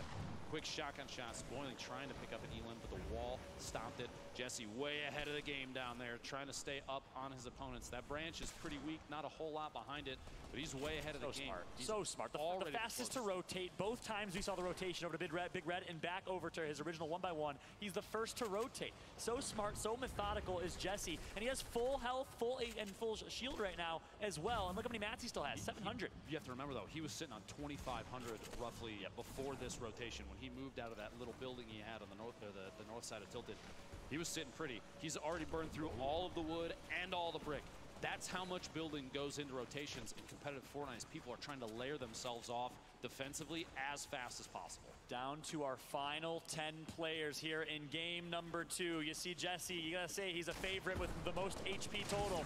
Big Hark is gonna get shut down here, and he's gonna get taken out, down to 9. The rotation's coming through. Keith gonna pick up 1 as well. Jesse, again, the first player to rotate. So smart, and it continues. He's gonna take the 10 HP tick in the Storm here. That means Jesse wants to play for the heal off. Expect him to go for late game heal off with that med kit. He loves it, and he does it so consistently. 320 materials left. He's starting to run out of mats here, and this branch, if somebody shoots down the structure behind him, granted, he has multiple layers of metal to keep him alive. That's why he's going to rotate back. That thing's already set up. He can move to the next circle, and this is the final one. The circle's going to close as soon as it gets down to a pinpoint there. It's going to turn into a heal off. 7 players left, or somebody up above. Keith may be the one to go for a big push. He does not have the ability to heal any HP at this point, unless he's got a campfire hidden away somewhere that I can't see. Dolph going down to Taylor in the feed. 6 players left, 15 seconds left until this circle closes, and it's time to make some choices here. Keith gonna look up above, no builds left. He's got to start shooting stuff down. Try and get every elimination that he can. We'll see if he can do it. He's got 3 left. He's got to pick up 2 elims before his HP ticks out. If he wants another point, gets one down to the bottom. Taylor falls, eliminated by Storm Damage, and Jesse picking up a back-to-back. Can you believe it? X2 twin Jesse does it again. That's 2 in a row for the hero, the king of Australia so far, as he's looking to cement himself in the history of competitive Fortnite. How smart was that gameplay, Lupo? You knew he wanted it early based on the fact that he took that 10 HP tick. He had a med kit, he had bandages, and he played that so incredibly smart to secure that Halo victory. I'm gonna be honest with you, I think we have a list of 99 players that need to start taking notes. I don't have the time to name them all, but obviously Jesse from the X2 Twins, he knows what he's doing. He's putting himself in advantageous positions. The amount of materials he's sitting on to stay ahead of every single rotation. His builds are on point. He's layering multiple layers simultaneously to try and keep himself up. If he has to build a branch, he's ahead of the game there too. How do you beat that? If you were in this situation, you see this guy doing what he's doing right now, what do you do? You know, this hasn't happened a lot in competitive Fortnite. I think this is where the meta of competitive Fortnite is going to evolve this year. You gotta fight him where he lands. Everyone in competitive Fortnite knows that Jesse loves to land Dusty. If you want to take out the king, go beat him. Drop Dusty and fight him. We'll see if that happens here in game number 3 or at all. But in my eyes, if he continues to be able to get the resources, the materials that he wants in Dusty, if he's able to continue to grab a Stormwing, play for late game like we heard him say in game number 1, no one's gonna stop him. I'm going to be honest with you, Fallout. If I were in these, I absolutely would avoid Dusty at all costs because he would probably smack me. That's my controller style of play versus your. No, thank you. I'll avoid that. But he definitely knows he's on top of his game. Imagine a 3-peat. Just imagine for just a second. Take a big deep breath, close your eyes. Imagine a 3-peat and how ridiculous that would be. Unbelievable. And if anyone can do it, I said it game 2. If anyone can do it, it's him. He did it in game 2. I think if anyone can do it, it's him. 3 in a row. Wow, that'd be insane. He's in the position to do so now. Let's see.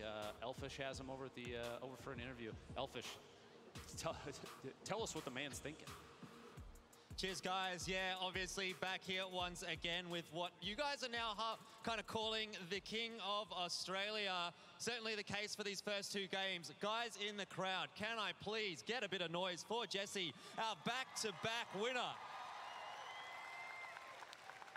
All right, obviously you've heard this King of Oz business going on. How does that make you feel? Yeah, it's nice to hear, especially with all the practice I put in just last year, 10 hours a day, just scrimming. Absolutely. So you have quite a lot of experience in the competitive side of Fortnite. I want to know kind of how the meta is shaping up individually at this event.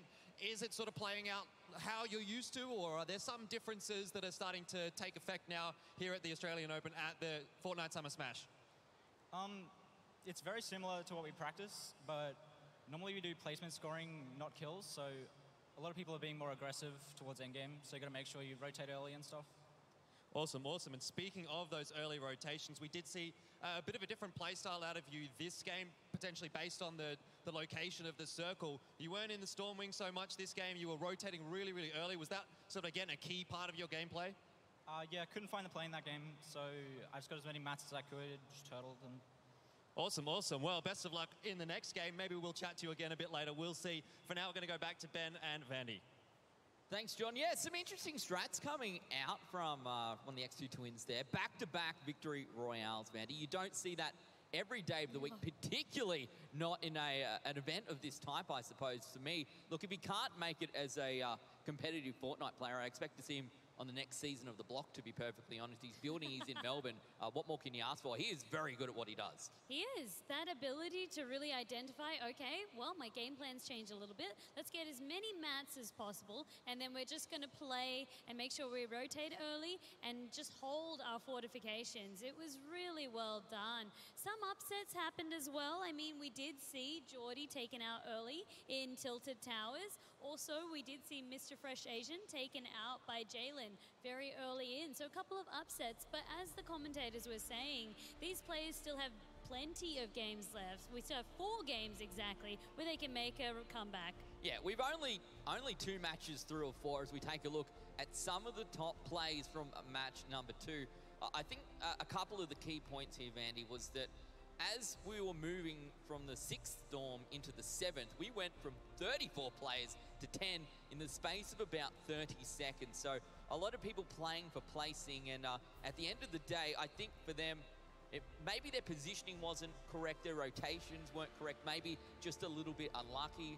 We've seen twice now from Jesse just how important being ahead of the Storm is, getting those rotations in, having enough mats to get you through and sort of build out if you need to. And whilst everyone else is fighting it out in the final Storm, he's just sitting there bandaging himself up. That's exactly right. That's something that I did want to bring attention to. The meds, he made sure that he had an ample stockpile as well. So even if people were trying to take shots at him, he had enough resources to make sure that he could build himself a safe spot and then continuously heal up. Make sure that he had constant maximum shield and maximum health. So if he did have to take a fight, he was always ready and prepped for it. Yeah, and I think something interesting to note from his interview there with Elfish Guy was that he said normally what he's used to playing for is placings. That's how they would prepare normally. That's how they would play locally here. So back-to-back victory royales definitely indicate that he's pretty good at placing. That's the strategy and the style that he uses.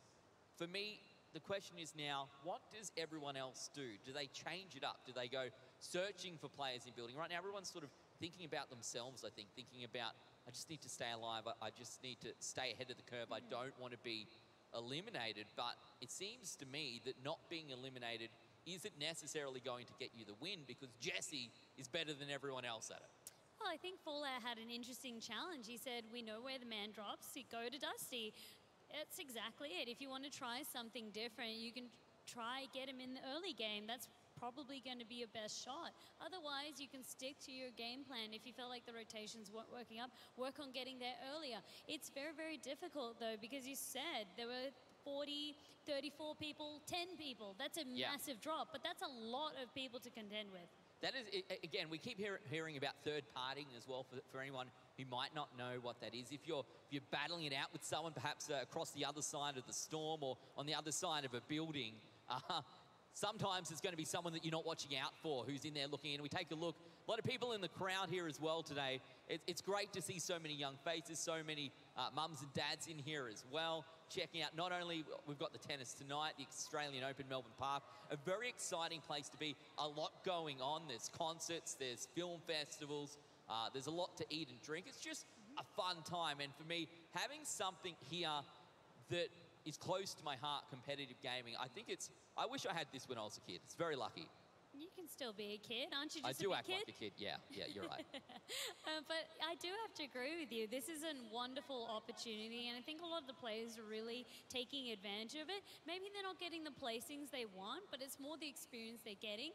And also, it's quite humbling to hear that our region maybe might be being looked at worldwide as maybe a new meta emerging. So that's quite humbling to hear from, us little ones down under.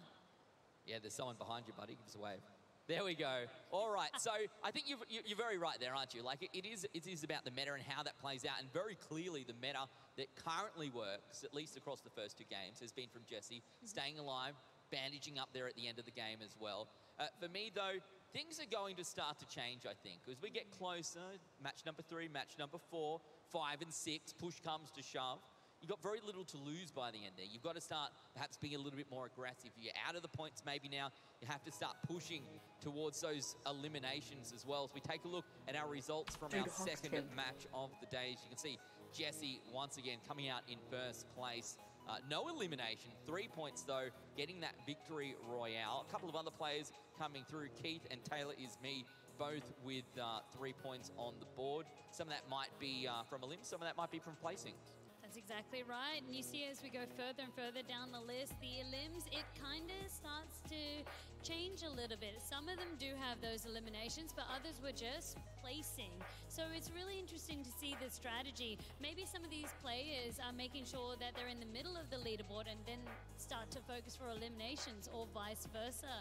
So it just opens up. I guess, are they going to start to change their focus? Do we want to see them going for elims? But I do know one thing, for Jessie, he doesn't need to change a thing. Yeah, for Jessie, things are definitely working out quite well for him, and I think it's more about other people stepping up their game. For now, what he's doing is working. I think it's smart. Clearly, even particularly at the end of match number 2, no one was challenging him at all. Everyone was fighting out. Everyone was eliminating everyone else, and he was safe. He did not even look challenged. So something's going to have to change from the rest of our competitors. They should be starting to get a good idea of how this is playing out. They should be ready to make those changes that perhaps they need to be making, maybe a little bit more aggressive, or perhaps try and beat him at his own game. If there's 3 or 4 people trying to play the same way at the end of the match, maybe he does not come out on top. Well, that's something that's interesting as well. I guess one strength that we do have of the players down here in Australia is that the decision-making is very, very quick. I have noticed a lot of the times when we're watching those pro streams, or even when there's some LANs, is just the ability for them. If things aren't going to plan, we immediately change gears. It's not that we're going to be trying and beating our head against a closed door. Yeah, and I guess the other thing here that we need to keep talking about, obviously, the prize pool, $400,000, the largest ever prize pool here for competitive gaming in Australia. It's absolutely incredible. You're not just playing for first place. If you can get top 20, you double your money. You go from $1,000 guaranteed to 2. If you come second or third, still $50K. I suspect as a young person here in Australia, Vandy, $50K is going a little bit better perhaps than your casual job on the weekend working retail. It would, and now we do have the updated standings, Ben. So, as we do know, Jessie taking that first position. Now, Keith is someone that we haven't really touched on a lot, but he's been consistent, and this is what we will start to see. These are the players where they may not have the flashiest plays, but they're keeping themselves close to that top position in standings. So, at any time, it could swing. It just takes that one game. We saw from Geordie, he was in that second position. He had a massive upset at Tilted, and it's put him back down. Yeah, I guess the other thing to talk about as well is you don't have any control over where the storm ends. Last game, it almost ended up right smack dab on top of Tilted Towers, and in that sort of situation, your strat can really sort of go out the window as well. The other thing to point out as we start moving through, we were talking about at least making top 20 to double your money, make yourself a little bit richer there by moving up to 2K. Look, at the moment, 20 through to 30th, that's 1.0 points. There's still plenty of time to make your way back. We're only 1/3 of the way through today. And I've seen time and time and time again at events like this. Some people start off slow, but they really bring it home as the day starts to get on. And I think that this is only going to get bigger and faster from here, Benny. I'm expecting some sick plays across the rest of today. I think you're right, because this is going to be the third game. It'll bring us to the halfway point at the conclusion of it. So if you are looking for the points, now is the time to try something a little bit more riskier, because even if it doesn't work out, that's where you pull it back in game 4, 5, and 6. But if you're not starting to take risks now and you're still in those 0 points, you're already starting to see people are building up leads. Yeah, you definitely got to start finding the right time. The time is now, I suppose. You've had your warm-up. You've had your couple of matches. We talked about, hey, match 1, match 2, maybe that doesn't matter so much. Maybe we're wrong now when Jesse's already come through, sitting there on 6 points, looking very strong. But there are a lot of points still up for grabs across the rest of this competition. And with 4 matches still to go, it is definitely anybody's game. I want to see how they play out, what they're going to do. I'm also a little bit excited for this afternoon's Pro-Am. I want to meet some of our celebrities, see them up here on stage. We're going to be here all afternoon long as well. Once this is finished, of course, into that Pro-Am, I want to know who they're playing for. And maybe the pressure's even bigger when you're playing for charity, Vandy. It's not your money then, you're playing for someone else. That's it. That money can change a charity, well, a person's life, but it also means a big deal to the charity. So it is a little bit more. It's something that a lot of the streamers, a lot of the pros, celebrities hold dear to their hearts because they get to choose the charity. Yeah, and I think for me as well, someone maybe like Nick Kyrgios as well coming through that one. We'll see how he plays out on the court. Someone else we'll be seeing, one of our big influencers here in Australia, of course, is Loserfruit. We saw her yesterday out on the court. Let's take a look at what Loserfruit is all about. I'm here to be very nervous, to hide a lot, go to unnamed locations. Hey guys, I'm Loserfruit. I'm here to be scared and hide in the shadows.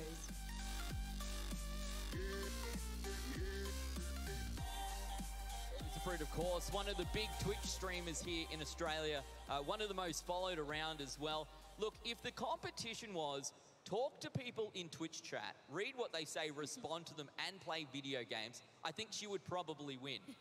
Because that is exceptionally difficult to do. You should try it sometime. But when it's here, it's a little bit different. There's no one to talk to. It's all just about how you place in the game and how you play that one out. And the focus is different, I suppose. Yeah, although she did make it through from the qualifiers into the finals, we're still going to be seeing her taking part in the Pro-Am. So there's plenty of room for her to still make her mark. And I love that the tactic that she said in her video was hide. Hide as much as I can. So already starting to let us in on a little bit on the intel. We're going to be doing placements. Yeah, maybe Jesse sort of got a hold of Loserfruit strats and has been playing out well for him today. Someone else we brought down here to Australia is, of course, Valkyrie, one of the biggest streamers from around the world. Let's take a look at her. Hey, what's up, guys? It's Valkyrie. I'm gonna play super aggressive today, and let's freaking go.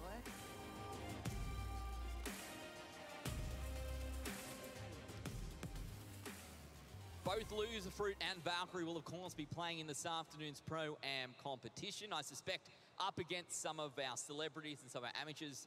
These two in particular will be ripping them to shreds.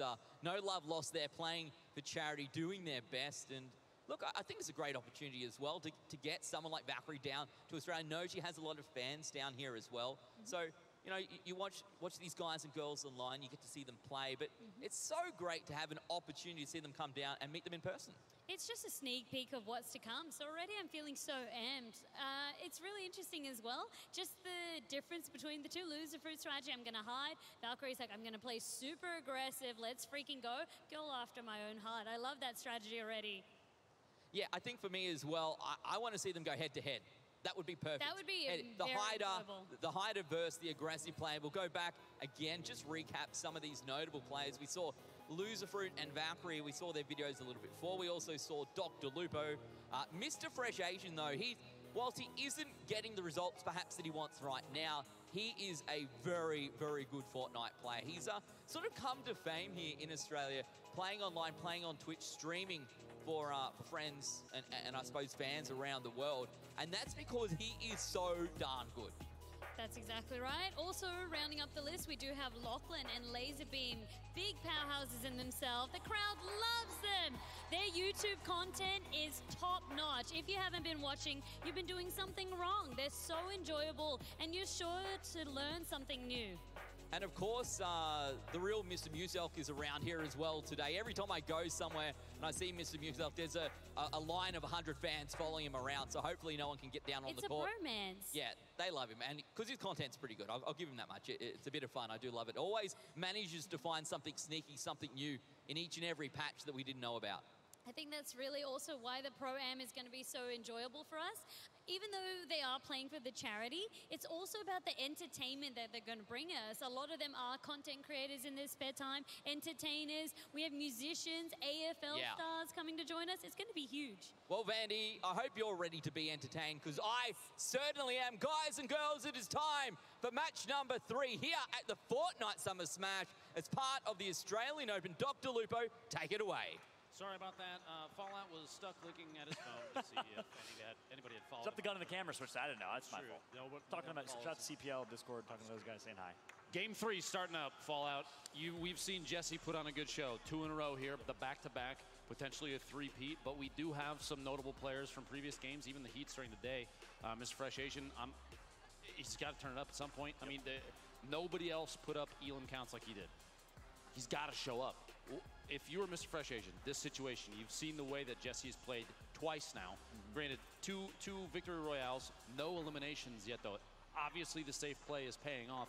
Do you adjust your strategy to fit that, or do you try and stand out and go for elims, maybe play a little more aggressive? What are you going to do in a situation like this? I think his gameplay is the time might go exact opposite of the feedback I shared of maybe challenging Jesse and Dusty. But his gameplay is that stick to your plan. You're going to have a game where you're going to pop off. He dropped retail first game. I think he dropped retail second game. Stick to it. I think we'll have one here in a moment. But Lupo, you shared a statistic. I almost fell out of my chair. Speaking of eliminations, halfway through that, what is that statistic of this man we're watching right here? He literally has not eliminated anybody yet, and he's holding steady in the first place spot here after 2 games. The end of this, like Vandy said earlier, is the halfway mark. We've got 6 total for the day.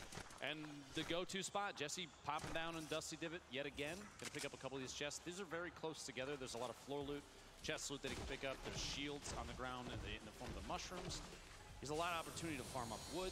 It's one of the best spots to drop, but it's also kind of hectic because building around trees, especially when you get to like the third or fourth story up, it gets difficult if you're too close to the branches because you kind of get canned out by those. You have to farm the tree down in order to push through. Yeah, you get the wood materials from it, but situationally, it's not going to be optimal because you have to worry about positioning versus debris almost. Yep, that's a great point. And, you know, honestly, I keep saying it, but I really do compare him very similar to Ghost Bizzle on the North American side. Looks like a fight here ensuing right outside of Shifty. Close and heads down right now. Fresca is ultimately going to come out. Actually, no, I lied. I thought that shot Are connected. you kidding me? But it was Colt who ended up on top, and a little take the L dance thrown up as well from Colt of Break Even. Absolutely breakaway, sorry. Unbelievable. So in the middle of that, I don't know if you noticed, all Colt had to his name, what it looked like was a scoped revolver. Wow. And that was it. Unbelievable. He needed 1 or 2 shots, and that's what he got. That take the L dance was definitely deserved. That's tough. That's tough. To walk that off later. A number of players stacked up on top of each other here in Whaling. Also another ridiculously high source of wood materials, depending on what you're trying to do here, trying to farm that around. Goes all the way up top. Looks like we have a hand cannon shotgun combo here, super common. No! My God! We hit those, Krabby! We hit those! What a shot with the hand cannon from Krabby. And another take the L dance. These Australians just put on a show here. I've never seen such BM in my life, and I love it. I want more of it. Don't stop. Exactly what you could expect. A repeat fight here. We saw this 1v1 the first match. Slaya and Nade as many boogie bombs as possible. Here we go, the measured shot against Slaya. That pump action shotgun. Another one! Another one! What's happening? Australia, who are you people? I love you. These players are going to hug it out when this is done. Yeah, wow. Clearly. A lot of BM being thrown around here. I love it. Slayer taking out Zadis in the feed there. Sink picks up an Elam. Lucian picks up an Elam. I'm pretty sure at this point they're just memeing, and I love it. They don't want that to stop. Nade, take the L there. But Please keep the memes up. Oh, shot too from the many side memes of third here. party. Dark Rock from a distance up on the island. He's already, you can see the minimap, kind of rotated back away from that. He only dinked him for, yeah, I think he dinked him for barely any HP there. So Nate will be okay, totally fine in that situation. And you saw the Wailing Woods fight. Now, one you want to keep an eye on, as Vince of Mind Freak likes to drop Wailing Woods. Of course, everyone knows the North American side, Team Liquid has really dominated that spot until Gank Seeks actually took over that spot without Liquid's involvement at WSOE 3 featuring Fortnite just a couple weeks ago. Of course, on the Australian side, you see Vince like to stop to head in that area. Barn Buoys stuck kind of in the same little one-by-one here. Trying to drop a couple grenades underneath, mix it up. He's going to have to push in a second. He doesn't have too many left. All depends on the builds that he might be sitting on too at this point. He's looking for it. He's trying to get one. Meanwhile, Buoy's down below. Imagine a snipe. Imagine a snipe right now. Oh my God, a blindy, and then a take the L dance to suit if this happens. No, he's going for it. Okay, no, he's not. Oh, Buoy's pulls an elimination. Doesn't need to go for the snipe. Tac shotgun up close, still very reliable. With the tac shotgun, the rate of fire, you don't really need a swap weapon like you would with a pump. And so just kind of getting up in your opponent's business isn't necessarily a bad idea. Yeah, aimbot Christian, perhaps Calvin's Australian twin or cousin over here. They might be related. Perhaps. Zyre, Clicky, Johnny, first. Are you hearing Actually, yeah. Oh my gosh. This is, I hear some Let's Go something chats. I believe actually it's because Laserbeam is up in one. Laserbeam is literally just making the whole crowd go nuts right now from the skybox. That's awesome. Meanwhile, Fresh Asian stuck underneath here, looking for a shot on Hype, tries to build up. The quick edit. There it is. No way. And Hype goes down. What? Pick it up an Elim there. And what a shot that was. He had low ground on Hype. I was about to say, kind of an ill-advised play right there for Mr. Fresh Asian on low ground, and still he's able to connect for a headshot with the shotgun and come out on top. So there it is. This might be the game that Mr. Fresh Asian is looking to get going here to gain some momentum. For a big pop-off. That little 1v1 there. Price building up, trying to get high ground above. Taking just a second. Heal up. Please don't push me yet. Going to build down. Try and place those floors. Any opportunity to waterfall on the way down. Just keep himself alive. Don't want to take any fall damage there. Price looking for a shot. Gets a little one there, but it's getting tapped in response, and it's a tough situation. He goes down. I like the aggression. You know, we talked about it earlier. I like the aggression from Price right there, but unfortunately it's not going to pay off in his situation. So that's the balance of, yes, you want to play aggressive and you want to pick up the elim, but you got to do it in a cautious way. Unfortunate for Price that he gets taken out, but he did play it pretty well in that situation. situation. Invisivexus, dude. Now, Colt, currently the only player with 2 eliminations to his name. Nobody's sitting on an elim point just yet. Might happen before too long. Vexus stuck underneath, going to try and build himself into a box. That just barely farming the branches of a tree through a wall, but he gets replaced above. The shotgun shot, it might be in a bad spot for him right now. Vexus going to try and maybe do it. He's going to go for the replace. Can his own roof off. Unknown might try and take that back. He has a moment to heal up, pop a couple minis, and then push back in. Here's the replay. The edit almost there. Vexus trying to take a shot at him. Rotation out towards the tree. He's going to just stay. That little peeking, the back and forth, trying to play the angle every single time, and the zip line might have changed the result up just a little bit there. Boy. He's going to use that to get away and slide back in. Oh, they run right into each other on the zip. This is like jousting in Fortnite on zip lines there. Is it's going to be ultimately Vexus that gets taken out. Man, that was a rough spot for a zip line to be in. He has Glider redeploy, and he should be able to glide his way into the storm there as he ended up on top. What a fight. That was an interesting one. Circle's starting to close. Hopefully we can get that updated on the minimap soon. Ultra rotating in. Still up here at Junk Junction. Flesh is down underneath. Snowy in the bottom of this structure at the block here. You don't see, not too many fights so far have taken place here. At least not ones that we've seen. A solid pump shot there. The wall blocks the follow-up, going for the elimination. And right now, Samuel's got to be thinking, I need to push on this right now. I got a big hit the first time. Snowy's going to be weak. Let's drop in on him and say hello. How cool is this? Whoever the creator is that built this block creative spot gets to be featured in an Australian Open Fortnite event right now. That is great. Shout out and kudos to Epic for that awesome feature and community activity and engagement. Really cool to see as a fight is ensuing here. Samuel gonna connect. The shot, he gets the elimination. Samuel picking one up off of Snowy, puts him at his first. Well played there. Wow. See Krabby who connected on that beautiful hand cannon shot earlier. He's still alive over towards Wailing Woods. Quick note, Ultra right there. If he gets this elimination, this will be his third. That'll be the first point of this game for him. He's going in as fast as he can. the swaps, and he gets taken out. Can't pick up the third elimination. No point in game 3 here. Vakken gets his first. Desire and Johnny still here at the basketball court. Tilted Towers, the focus of game 2. Maybe a third party, maybe not, but these two are more worried about each other right now, although it seems Desire is opting to just rotate away. Now's not the time for this fight. That was interesting, that fight with Altro, just to break that down. I mean, he had 2 eliminations, like you said. He also had a shotgun to his name, so I don't know if that shotgun was on reload or what the situation was, but he got caught with just an SMG out. Not the right weapon in that situation in my eyes. In the feed, by the way, Mr. Fresh Asian being eliminated. Ooh. Lands 65th place with only 2 elims, still no points. Harpy gets hit by the stink. He's going to have to rotate away and reposition. Stink grenades in this game are not necessarily the go-to for picking up an elim. Oftentimes in competitive Fortnite, they are more about zoning. You can take an opportunity. Maybe you have someone you're gatekeeping and someone's going to try and push you, and you know that they're low. You can drop one in front or to the side, so that you are forcing the player that has to stay away from the storm to choose the path that you want them to choose. You kind of put yourself in a better position for a 1v1. Oftentimes you'll see players overtake with ease with a stink grenade. That's why they're so important right now. Is it Jax? Jax wow. gets the elim. And what a play there. If you missed it, Jax lost high ground. He was clearly underneath, quote-unquote, Harry Pottered right there, and was able to retake high ground with the defensive ramp that he placed inside the build of Slayer ANZ. Instead, Jax, who was a hero in game number 1, is trying to show up here in game number 3. He did not have the game 2 he wanted. We'll see if Jax can make it to late game with his 1 elimination right now. We've got 3 players still in the game right now with 2 eliminations apiece. Colt and Jovi, Urban Visual. Nobody's picked up a third just yet, so no points getting handed out. 57 players left. The circle starts to move in 7 seconds.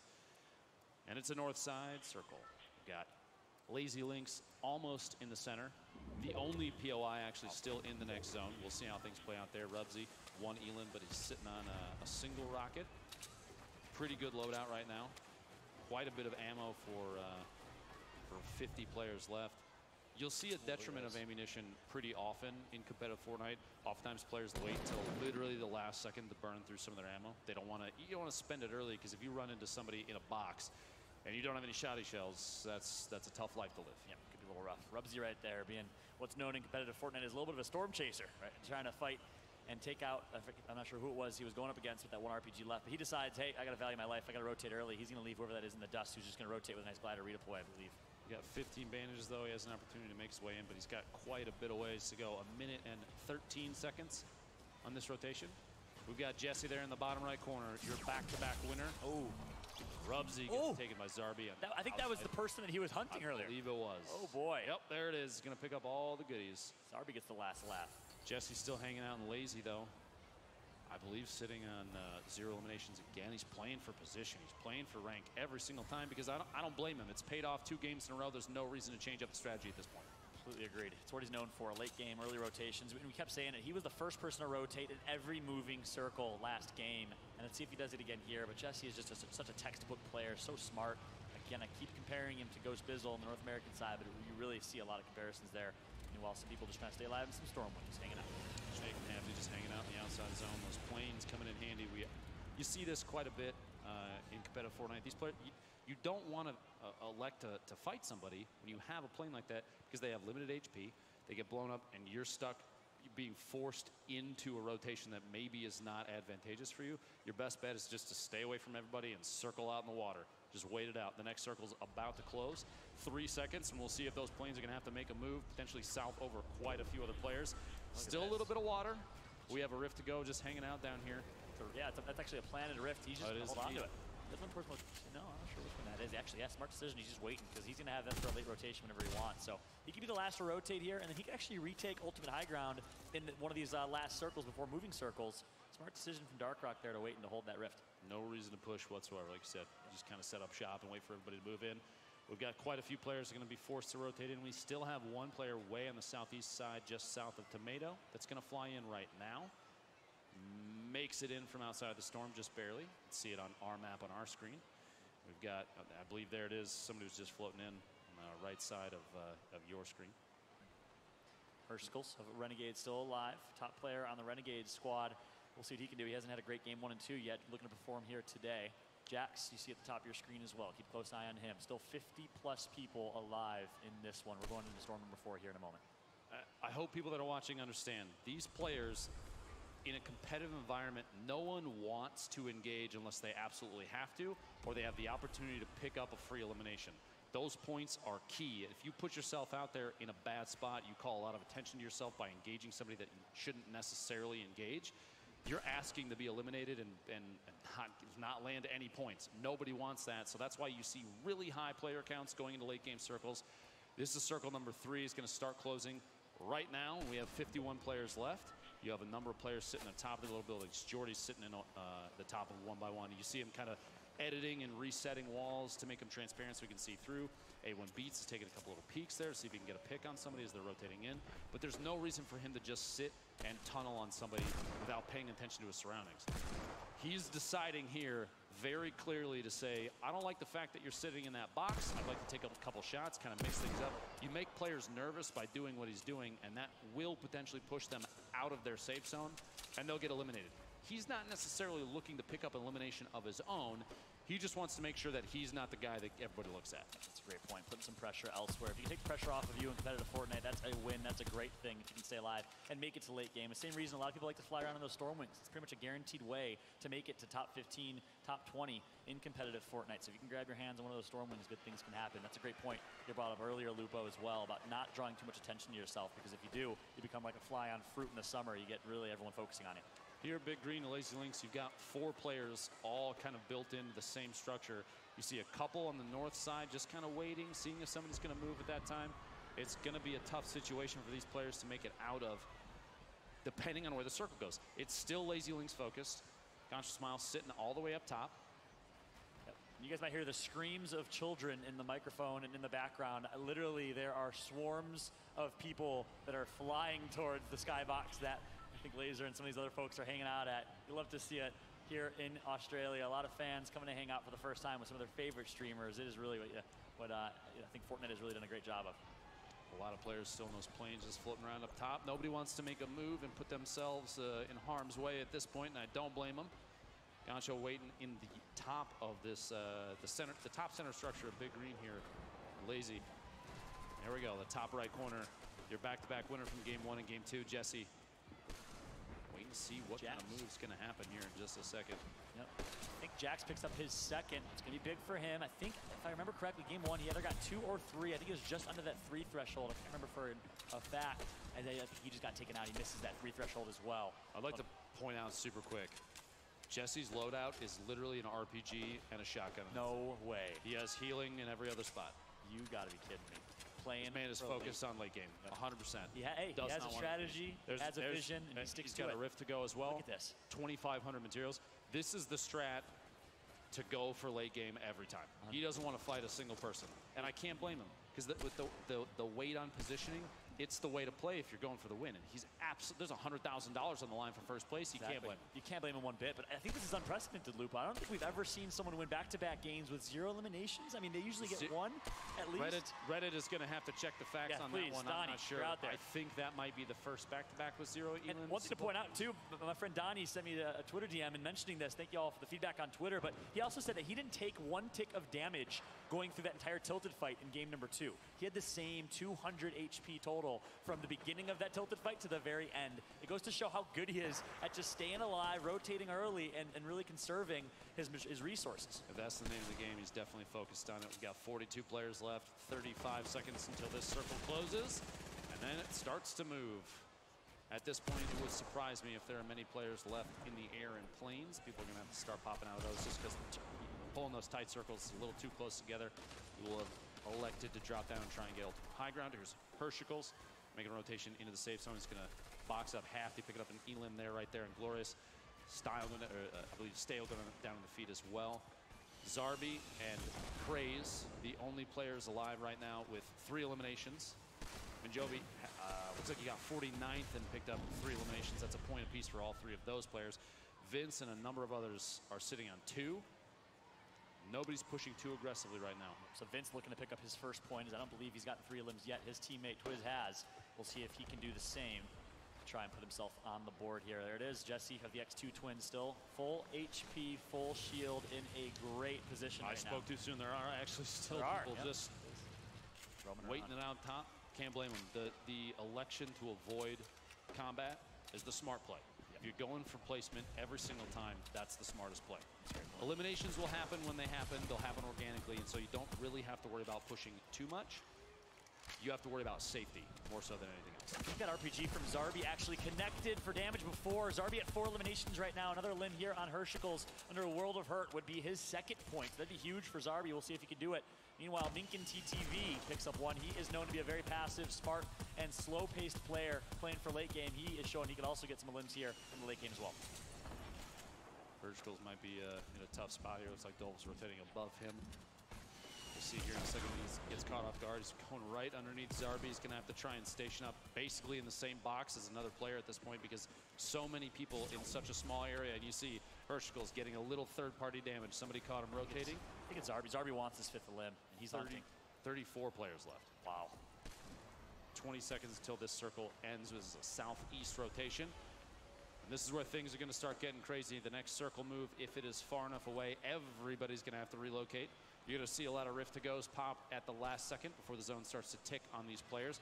You want to wait until the last second because floating in the air for as long as possible keeps you out of engagements. It gives you the best chance to get high ground above your opponents. Avoiding fights is key here if placement's your goal. And it should be. $400,000 total on the line is insanity. Yeah, Keep My Big Bonus is not activated here. That's a game format that Epic used in the Fall Skirmish series where every elimination after 7, I believe, is 1 additional point. That's not activated here in this game system, so placement becomes even more important. You can't knock a player like Jesse X-Twin for playing the way that he's doing and playing smart here and not even putting shots in, just trying to avoid fights. And doing a great job at it. It's really, I mean, he's smart. He's methodical. He does it in such an intelligent way, too. It's not like he's just taking an easy win. He's playing so incredibly consistent and smart. It's hard to do against these top players in Fortnite. I'm going to try and remember specifically, but I believe he had 13 shotgun shells about 10 minutes ago as well. Literally avoiding every fight he possibly can. Krabby goes down to himself. Looks like the Storm may have taken an elimination there. Rocky picking up an Elim and Dolph. And I was gonna point out, he was low ground, and like the first 2 games he won was high ground and mid ground. I didn't realize he had a rift to go in his pocket, so he was staying low ground just long enough to regain high ground now with that rift to go. Keep an eye on Jesse here, as Zarbi currently does have ultimate high ground. Time for the rotations. A lot of these players building branches in to try and maintain high ground. Zarbi trying to take shots from above. Doesn't get enough damage dealt out there. And there, the fall damage a little bit. Almost a risk there. Almost eliminated by gravity itself. Zarbi building back up. He wants to stay above every single player that he can, especially sitting on an RPG at this point. 22 players left. This circle's about to finish. We'll be looking at circle 7 rotation. And it's another south move. I was just about to say, this is Zarbi's game to lose. He had high ground, he had mats to his name, and he had an RPG. A good position to get a 5th elimination, but he gets taken out because he didn't build a pyramid and additional fortification on his builds, I believe. Twiz takes himself out as well after getting that a limb. Still on board with Jesse, the X2 twin. I want to point out, too, that Keith, the 2nd place, I believe, after placement from last game and elimination count, he is still alive as well. So we have the 1 and 2 still. Yeah, there he is, Keith, all the way to the back. He might be trying to pop a bandage right at the edge of the storm here. He's going to have to scoot in before he ticks out. Vince, ultimate high ground. Contest in the bottom there, taking a little bit of damage. Araki and Jesse both way ahead of the rest of the field here. Arwen trying to float in, a late drop in, and it might not be fast enough to get down. He's trying to dodge through the structure, and he makes it. Vince cannot get the elimination. 8 players left. A top-down view for Vince. He might be in the best spot right now. 11 HP left. Gancho Smiles, shotgun drop on Contest. Surprise, I'm above you. Yeah, peekaboo, says Smiles. He picks up 1. And now, again, Vince does have ultimate high ground, so it could be a good opportunity for him. Smiles going for a second. Look at it, he has 11 HP, and he's playing like he has full shields, full health. Smile with ultimate confidence, not high ground in this one. What an absolute savage. He's trying to pick up as many points as he can. He's got 3 eliminations. He's going to have to go for 2 more. The shot on Arwen gets it. Are you kidding me? Smile, welcome to competitive Fortnite on the global scale as he's performing here, still alive some way, somehow. Who is it? None other than Jesse, who's actually rotating first and early again, but he's going to lose his mid-ground here. He's going to take some shots, so Jesse's going to have to shoot some bullets finally in the late game. Potentially the first damage he's taken the entire time. He's sitting on 13 shotgun shells, a full shield potion, 5 bandages, and barely any materials. He's canning himself up against the wall. He's looking for a late game heal-off, which means with 4 players left, Vince, Araki, or Keith, somebody's going to have to make the decision to push Jesse right now if they want to get this. Otherwise, he's in the best spot. And Keith goes down. Araki picking up the 5th elimination. That's 2 points, a top 3 finish. There it is. Vince. The drop down to 1v1. Vince versus Jesse. Can Jesse pick up a third win in a row? He's going for heal off. 2 med kits and a campfire here for Vince. I'm whispering so Jesse doesn't hear me. Vince versus Jesse. The heal off. Jesse only had 5 bandages earlier. Vince has high ground. He stops healing. He decided to stop healing. That's going to cost him the game. Are you kidding me? Oh my goodness. I'm lost for words, Lupo. Wow. That might have been one of the biggest upsets we've seen at the very last, the 1v1. Vince absolutely had that covered. All he had to do was sit in the campfire, but he didn't realize that Jesse had no healing left. He was rotating with the circle, and that was it. As soon as he canceled that med kit, that was it. Wow. And listen, my hat goes off to Vince regardless because he netted himself 2 points, maybe even a third if he had 3 limbs. But what a blunder that was. Again, he did not have the intel that we had by any means. But can you believe it, Lupo? 3 back-to-back-to-back endgame first place wins for Jesse with 0 eliminations. Can we please get a round of applause here? You have to show respect for that. I don't think we've seen that ever. I don't even know what I really just watched, to be quite honest. He sat on, I believe, 3 rockets and 13 shotgun shells for an entire match, waited in the bottom of Lazy Links, the big green building, and elected to avoid every fight possible. People need to start realizing that playing for placement and avoiding engagements might be the best strategy we've seen thus far, which is almost contradictory to what you would expect. There's points for eliminations, but at this point, if he can just keep landing victory royales, that's 3 points every single time. He's sitting on 9 already without having to do much. Unbelievable. And I'm so mad that they're making you look so smart right now because we've been disagreeing all weekend about aggressive play, tilted towers, push people in W key, which is my preferred style. I'm more in the Aiden camp.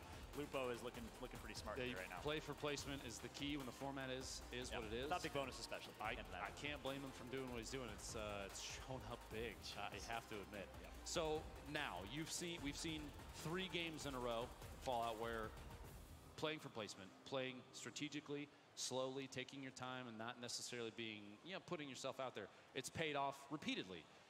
Do you change your strategy if you are one of the other competitors? Do you do that? Do you assimilate that? Or are you going to try and at this point, people have to know where he's dropping every single game. That's a great point. Are you going to try and contest the drop and maybe feed him an elim or 2 or overtake him? If you have a perfect drop, you can land on a weapon that might win a 1v1. Imagine if you pull an RPG from a chest and Jesse's standing right in front of you. What do you do? That's a great point. Listen, if you can't beat him, join him. Try to play for the hill off, try and beat him in the late game. Look, at the end of the day, he has 9 points. He's sitting in first place. Another school of thought is, hey, that first place finish is $100,000. We all know how life-changing that money is. So, honestly, if you're not going for first, what are you doing? I actually might have to go back to my own words here. Play with aggression in my eyes and try and find a way to take him out. He's just playing so smart, though, that you can't outsmart him. No one's able to outsmart Jesse right now. It's amazing. The king of Australia, yeah? I think so. Speaking of said king, we have him over with Elfish right now. Elfish, please. Is there any way to beat this man? Guys, this is absolutely insane. 3 times in a row, Jesse. Crowd, I need some more cheers. This guy is an absolute monster. Now, I want to talk about the atmosphere here in Margaret Court Arena. You've won 3 times in a row. There's lots of cheers. Everyone's getting hype. Is that affecting you at all? Are you getting sort of inside your mind, or are you kind of blocking it out? Is it just your own little world? I'm trying to block it all out. It's pretty surreal having all these people watching me. Like, in real life, it's different, because in stream, it's just cool. It's a nice atmosphere. Awesome, awesome. I want to know as well, the casters were just sort of talking about maybe changing strategies, either other players or yourself, now that you've won 3 in a row. It seems like a silly question. Are you planning on changing your strategy? Do you want to go for some more aggressive drops, maybe land tilted, something like that? No, all placement, all the way. Absolutely. I think that's probably a good strategy. Do you think, though, anyone else is maybe going to change their strategy up, start to try and snipe you? Obviously, there's $100,000 on the line for first place, and you're gunning for that at the moment. They can come try if they want. Ooh, fighting words, fighting words. I'm excited to see it. All right, last question. In that clutch situation, I think that was probably the closest things I've gotten so far for you today. Did you recognize the situation that you were in, where it looked like if it was going to be a heal-off, you were actually going to lose? Yeah, I have no idea. If he had more HP, he won that, so just got lucky. Lucky, maybe, but I think a lot of skill involved there as well. Let's go back up to you, Ben. Thanks, Jordan. Well, if Jesse is the king of competitive Australian Fortnite, does that make Elfish Guy the jester? I'm not quite sure. We'll have to wait and see. Look, for me, it's X2 Jesse, but in reality, it's X3 Jesse, because he's 3 from 3 and doing an absolutely amazing job here, Vandy. You know what's really funny as well? Dr. Lupo tweeted at him being like, third time lucky, and if you ask for it, Jesse's going to deliver. That is a really impressive feat. I don't think we've seen anyone do this, so this is really history in the making, yet again. Yeah, well, it absolutely is. We're talking about, of course, the largest prize pool in Australian competitive gaming history. $400,000 on the line across the 100 players here as we take a look at some of the replays from match number 3. Look, there were some big plays there at the start of the game as well. A lot of dancing. I think there were some sick E-limbs coming out from some of the Chiefs guys. Or was that maybe Chief Slayer going down here? Yeah, it was. Actually, Nate XC coming through with the E-limb there and doing a pretty good job. Other things for me was, I guess, Twiz was a little bit unlucky there, heading closer towards the end, falling down, just not being able to get that build out in time. This one definitely felt like it played out a little bit differently than some of the other matches. Also, the player Goku Keith, he's been placing quite well as so he's keeping that consistency that we were talking about, and it just takes that one bad game to give him a good chance, but constantly I'm seeing him at least top 5. So to hold that positioning right there, he's not changing up his game plan and it's working for him. Yeah, and I think the thing to reiterate as well, Vandy, look, yes, Jesse is 3 from 3, sitting on 9 points, I suspect, by the end of this one, but there's no limbs to add to that. There's no extra points on top. You can get 3. You don't have to come first every time. If you're picking up the limbs, you're getting 7 or more, you're going to be getting 3 points anyway. So I think you probably have an idea of how Jesse is going to go. You can sort of count out the points you expect to see him getting across the rest of the game. You expect, yeah, probably he's going to make top 10 each time. Yeah. In that match, we did see that it was almost 50-50 on whether he came first or second. He's not guaranteed first every time. The thing I feel that he has going for him, however, is that he's used to playing this style, right? Yep. If you want to change it up and play the same way he's playing, but you're not used to playing that way, and